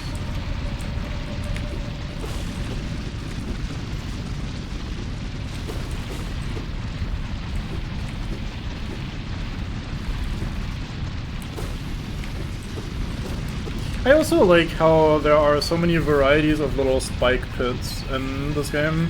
You generally can just have spikes in the floor, and video games are like, yeah, this is fine, this is how spikes work, this is how terrain works. But Hollow Knight has a lot of varieties of these spikes. Sometimes it's spikes like this, where there's just a bunch of critters moving around. Sometimes it's like the thorns in the Green Path and that sort of shit. There's stuff in the Abyss that also works different to those, but like, or like works the same but looks different as well. It's a nice little bit of world building and detail. So we access this tram, which is nice. So it's a good tram. It's the good tram even, I would say, because the other one is kind of not that important, I think. Whereas this one is actually very handy, because it lets me finally equip some of the charms that we've gotten that I've forgotten about. Or I mean, rather, that I've been saving for just this occasion.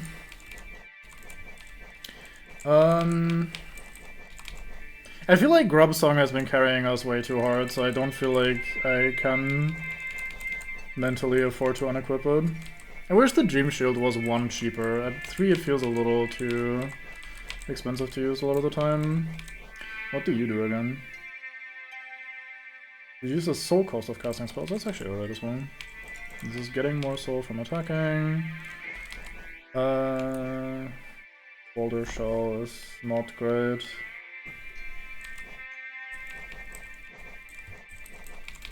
I mean, I just put the compass on because I feel like it's better quality of life for stream that you can see my ass on the map. Like, look, if I open the map here, you know, I have a little cute little Hollow Knight icon to see just where we are. And I think that's gonna make it a little easier for me to talk about, like, hey, and then this room, and then that room, and then we go there, and we're currently here, so... But I kinda want this charm slot, so we can put in something a little better, like the range. Range is pretty nice. Shaman Stone is really good, obviously. I might not use it for that reason. Quick Focus is comfy. We could just fuck around with the Dream Shield a bit. So the Dream Shield just like hangs out, and whenever we attack it tries to also attack. I think it blocks projectiles. If it actually successfully attacks something, like if it hits something, it goes on cooldown for a little bit. I do like the little noise it makes. That looks kind of cool, but it's also a little distracting. We'll keep it on for a little bit and then probably switch to something more useful later. Tram. By the way, not sure if you can hear it properly, but through the speakers it's playing the regular safe room bench resting theme, but with a like shitty speaker filter layered over it. Which I thought was always a nice touch for these little tram stations. Okay, first things first, let's go over here and do the optional stuff.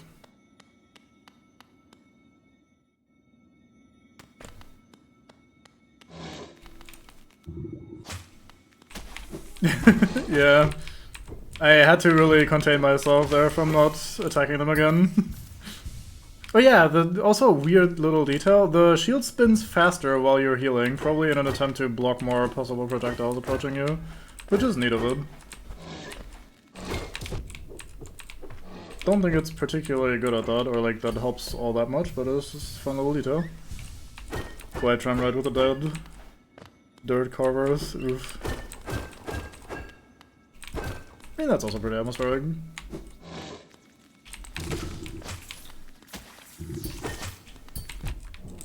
I'm bad. Ah. Fuck. Come back down here. Bonk. There's a club here. I wonder whose club this could be.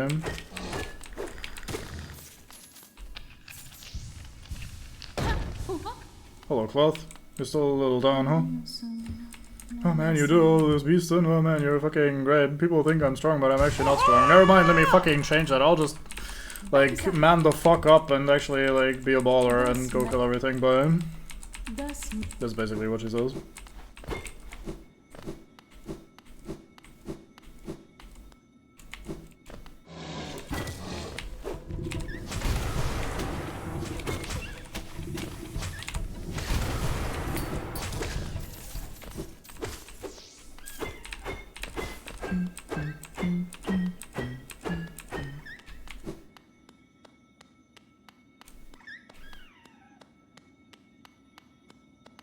Okay. I thought I missed a breakable floor here. I feel like there's a breakable floor on one of these sections. Pale ore. We need one more to get to the next upgrade level. I think the last one needs 3 more afterwards. I explode.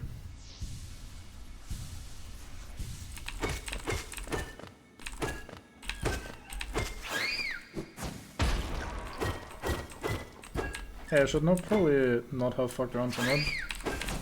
Because now I don't have, yeah, I don't have soul to do the dive here. May I have something to kill, please, somewhere? Someone? May I please have the murder? I think we can just hop back down here and something will respawn. I say with the confidence of a guy that was completely wrong. Not even the bat? Damn it. I guess we'll need to rest at a bunch.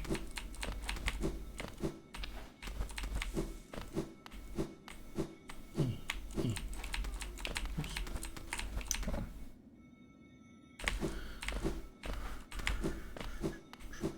Oops, I thought.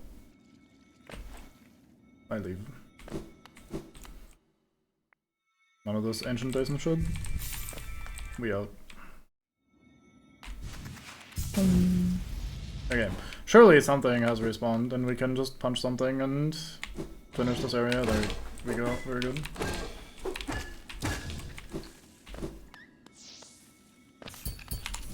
Done. Oh, that was a shot. I thought that was a swipe. Not very good at reading their animations. Meow. There, sorted. Be free, little grub.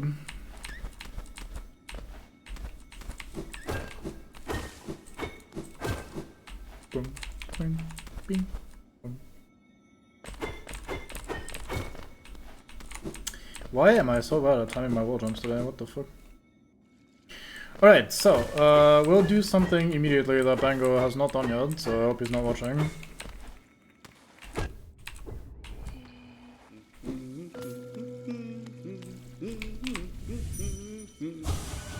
Missing Monarch, we need you now. Look, it's a statue of the king, like it's a fountain. We can probably donate money in the fountain.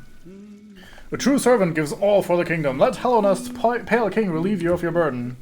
Drop all geo into the fountain. Absolutely. Now the game lies, it doesn't actually take all geo, it takes up to 3,000. But it does give you a mask shard for it, which is nice. Or a vessel shard, fragment rather. Also nice. So I'm a fucking idiot. So when I play a game like this, I value money so little usually that when the game tells me, hey, do you want to spend all of your money and probably get nothing, I usually, out of pure curiosity and pure disregard for money, go, yeah, absolutely. So when I first came across this, even though I didn't really have any money, like I had like a couple hundred or something, I immediately went like, yeah, absolutely, have all of it. And then I got absolutely nothing. And I was like, oh, surely there's gonna be something when I eventually give it more. So I don't know, I am not very stingy with money in games like this. So I would always immediately full send it. Alright, corner firm. I was wondering how this works, Suitable. Yeah, it just takes up to 3,000 money total, I think. And it can be in as many deposits as you need. Oh, I've only now done a second dialogue with him, sorry. What are you thinking about, buddy?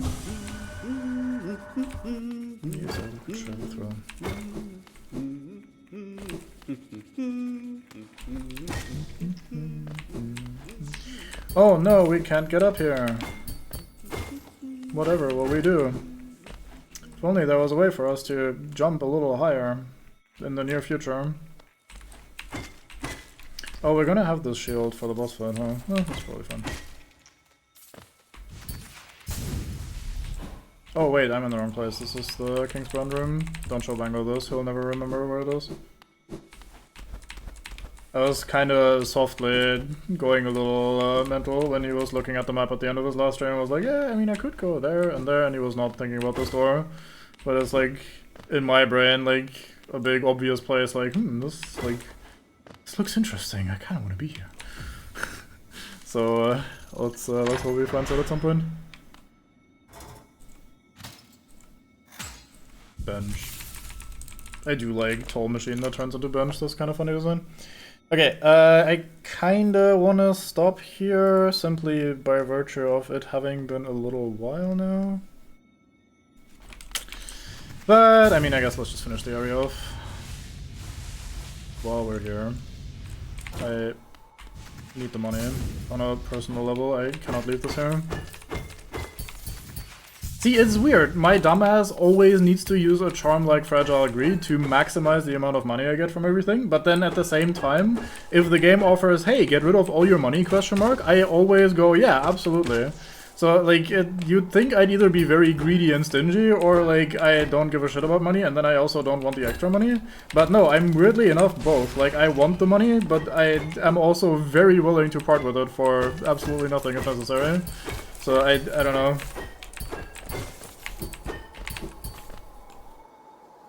Brain's just kind of weird. So these little guys that we just saw running away there are actually pretty annoying. Because you need to kill a certain amount of them obviously for the Hunter Journal, and they only exist in this area, and they only briefly spawn and then fucking flee, which is very tedious. Oh damn, give you my money? Sign me up. Yeah, basically. So I'm gonna try to shoot these when they show up in this sort of way. So we don't have to do quite as much running later on. I don't think we can do anything about this guy right now.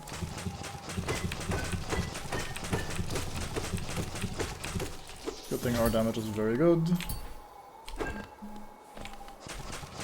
Again, I don't think we're like particularly ahead of the curve or anything in terms of upgrades or whatever. I think this is appropriate. Because we're gonna get the double jump here, which is like the last big major like movement and region unlocking, I guess, upgrade. Like it's one of the last major keys, major tools sort of a thing. So I feel like we're not actually ahead of the curve here in terms of upgrades. I think we're pretty much appropriate. It's just that the game kinda... I don't know, maybe it gives you a little too much power a little too quickly. Greetings. Simple key, I forgot about this key. Oops, I pressed the wrong button, I wanted this button. Mine. No, did he say mine as in the place where the kids want to go? Or did he say mine as in like this kid? This kid, yes, this key belongs to me.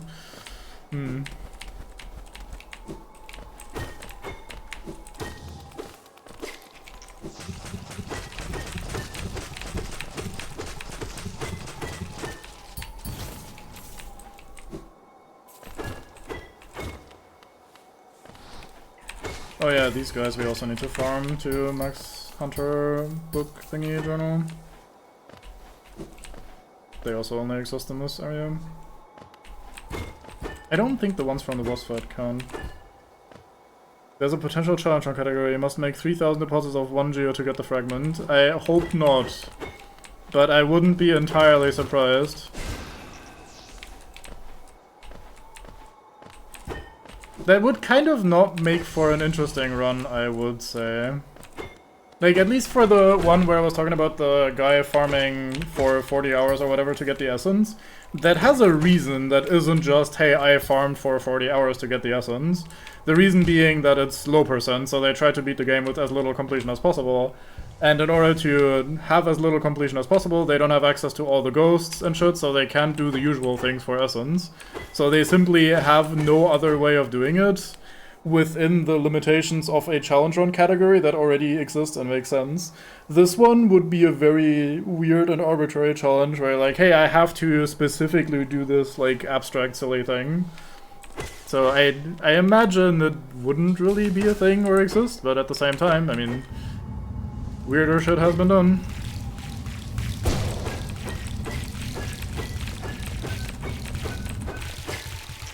Wah. That last one. Very late. Hey, did it steal my charge? It did. Huh. Oh, the shield blocked the thing from underground. Hey, this might actually be a useful tool for this fight, huh? Might also occasionally catch a random ghost spawning.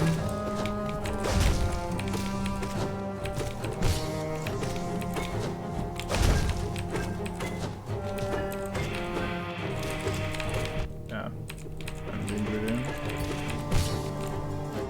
Just do one of these real quick. Not that we really need to, I think we're just kinda destroying them. Yeah. Regular Forsaken Vessel, what's your name? I didn't pay attention to the title card, my bad. Oh, look at him reaching out.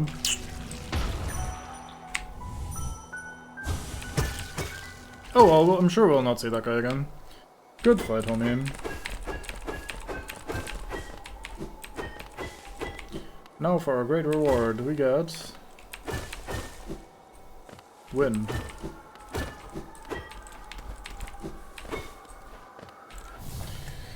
And the Mothwing Cloak. Monarch Wings. Fuck, I lied. The cloak is the dash. I'm stupid. God damn it. So we have a double jump now. Now the funny thing about Hollow Knight's double jump, as you can see, you do a little dip before you're being launched by the wings, which is very weird and difficult to get used to. I don't dislike it myself, but it definitely has some moments where you try to do a second jump, but because of a little dip that you do before it comes out, you might miss it or you might get hit by something. So it is a little bit tricky to get used to sometimes, and it has some downsides. But overall, I'm very much fine with this double jump. Okay, I don't remember where the fast way is. I think over here. Almost. I will try to do this first try, even though I don't officially count dying to these. And the reason why I'm fighting this guy right now, rather than doing it like the other refights, like the False Knight and shit, is because, I mean, we're right here and this is kind of out of the way. Oh, the shield blocked half of the fucking projectiles he just shot out there. The shield is actually pretty good for this fight. Also, we have like a bunch of upgrades, and I mean, hey, Bango recently did this without any sort of upgrades, and I've also fought this guy multiple times before, so it should be pretty chill.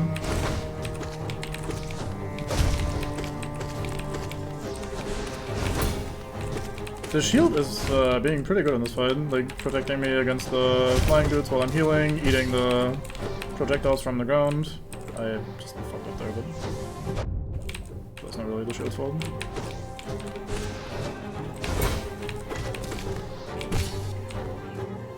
Come on, oh shit.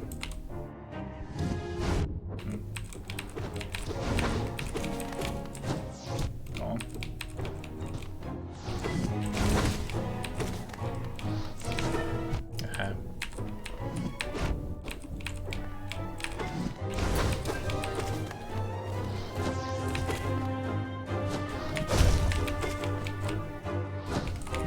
He jumped over down there.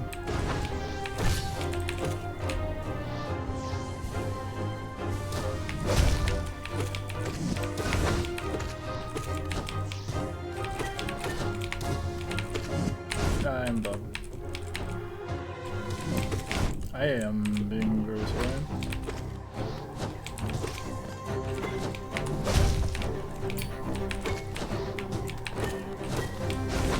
I de-darked into the enemy. Fuck, I'm stupid. Oh, damn it. Unlucky. I was kinda not taking the fight seriously for the first half, and then I started like locking in when we hit really low HP.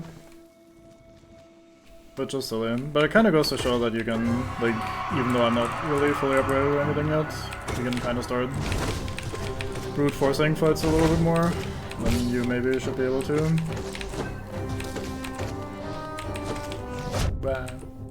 That being said, and this is kind of the like universal reason why I don't really mind too much if we're able to brute force a fight during this normal part of the playthrough, there's stuff in the Godhome expansion later on where we have to fight these bosses without like upgrades and shit, so there are like later on hard versions that will force us to actually play these fights properly, so I don't mind just brute forcing through them during the normal playthrough part.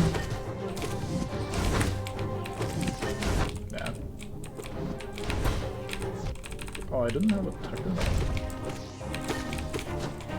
Oops. Wait, we're dying again.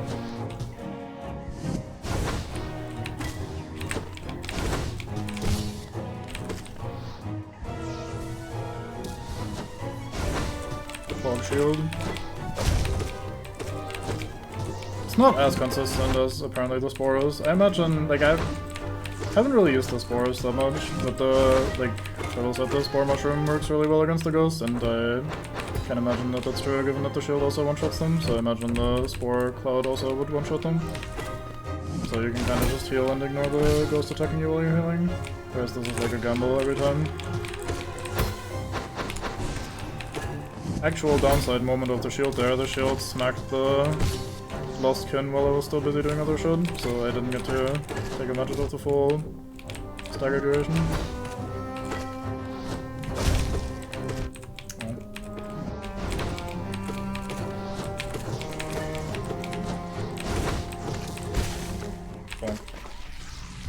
So yeah, like I said, you can kind of just brute force these when you're playing with upgrades. And this isn't even my final power level. Hello, Ken. Nice horns. I do like that this says accept rather than listen or something. We just accept.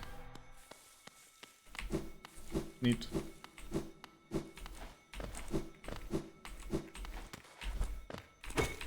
Oops. Wow. Oh yeah, we have double jump now. Hey. That's kind of the entire point of the exercise, wasn't it?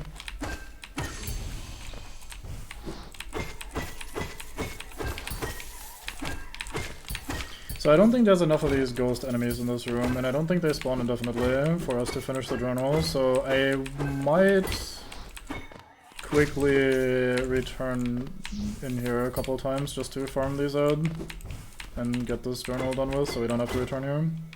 Because I don't think there's anything else over here that we need.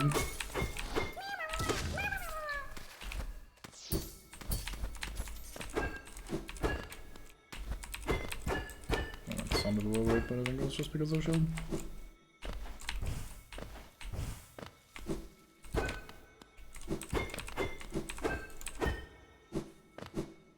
So I hope they respawn if we leave and get back up here. That would make it relatively fast. They do nice.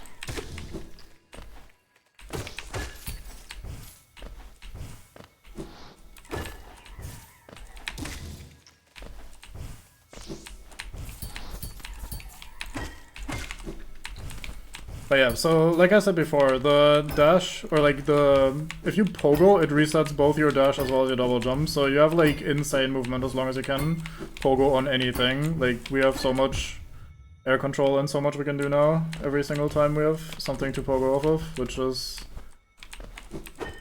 pretty crazy, like the amount of control you have and the amount of options. There we go, finished, nice.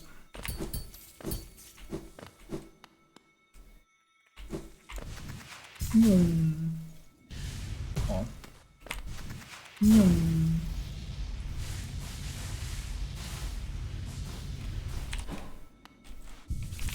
Rust. Alrighty then. That should be everything, right? Like, yeah, this southwestern part is just the stuff with the double jump, so I think we're done with that area. There might be something in the main room right below the tram, I'm not sure. I think there isn't anything particularly interesting. There might be some money, but nothing major. The only other major thing over here is that now that we have the double jump, we can go up here to the palace grounds, which is a pretty cool place.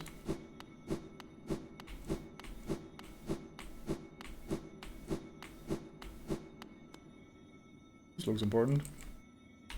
Corpse in white armor. This looks good. Let me in! I want in! Hello, dead people. Where have you gone, dear king? Yeah, you fucking fucked off into the dream realm. Unlucky. I think this station used to not be here. I think you just always had to manually travel down here, but I'm not entirely sure if I remember that correctly. Anyway. Eden Station. And my friend the bench.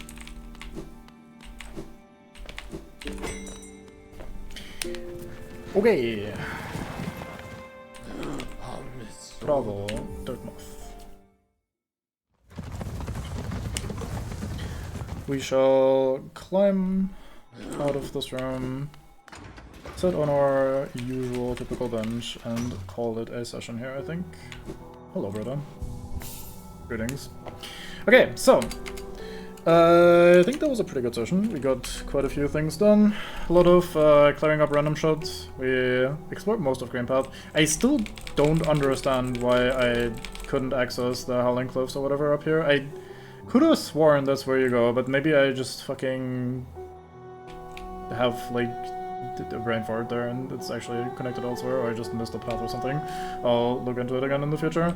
We have a bunch of grubs to turn in next time, which is nice. We haven't actually taken the tram over to the other side of the resting grounds, but we have been in the rest of the area. We definitely should go there again to turn in our essence at the seer. We can finish off Crystal Peak now that we have the double jump.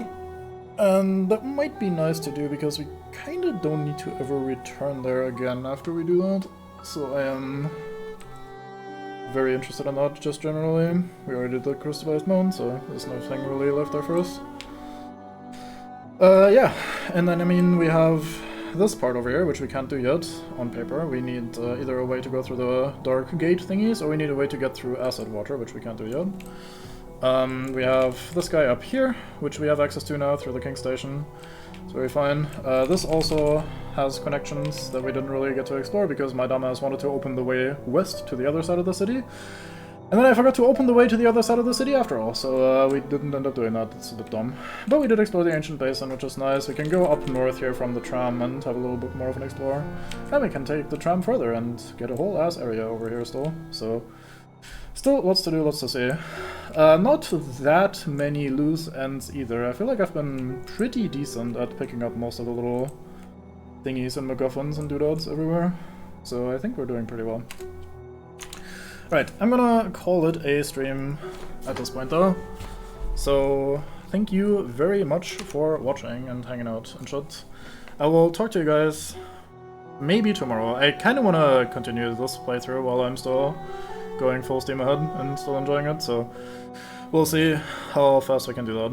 I might also just take some rest and chill for a little bit, but we'll see. Thanks for watching, and bye bye!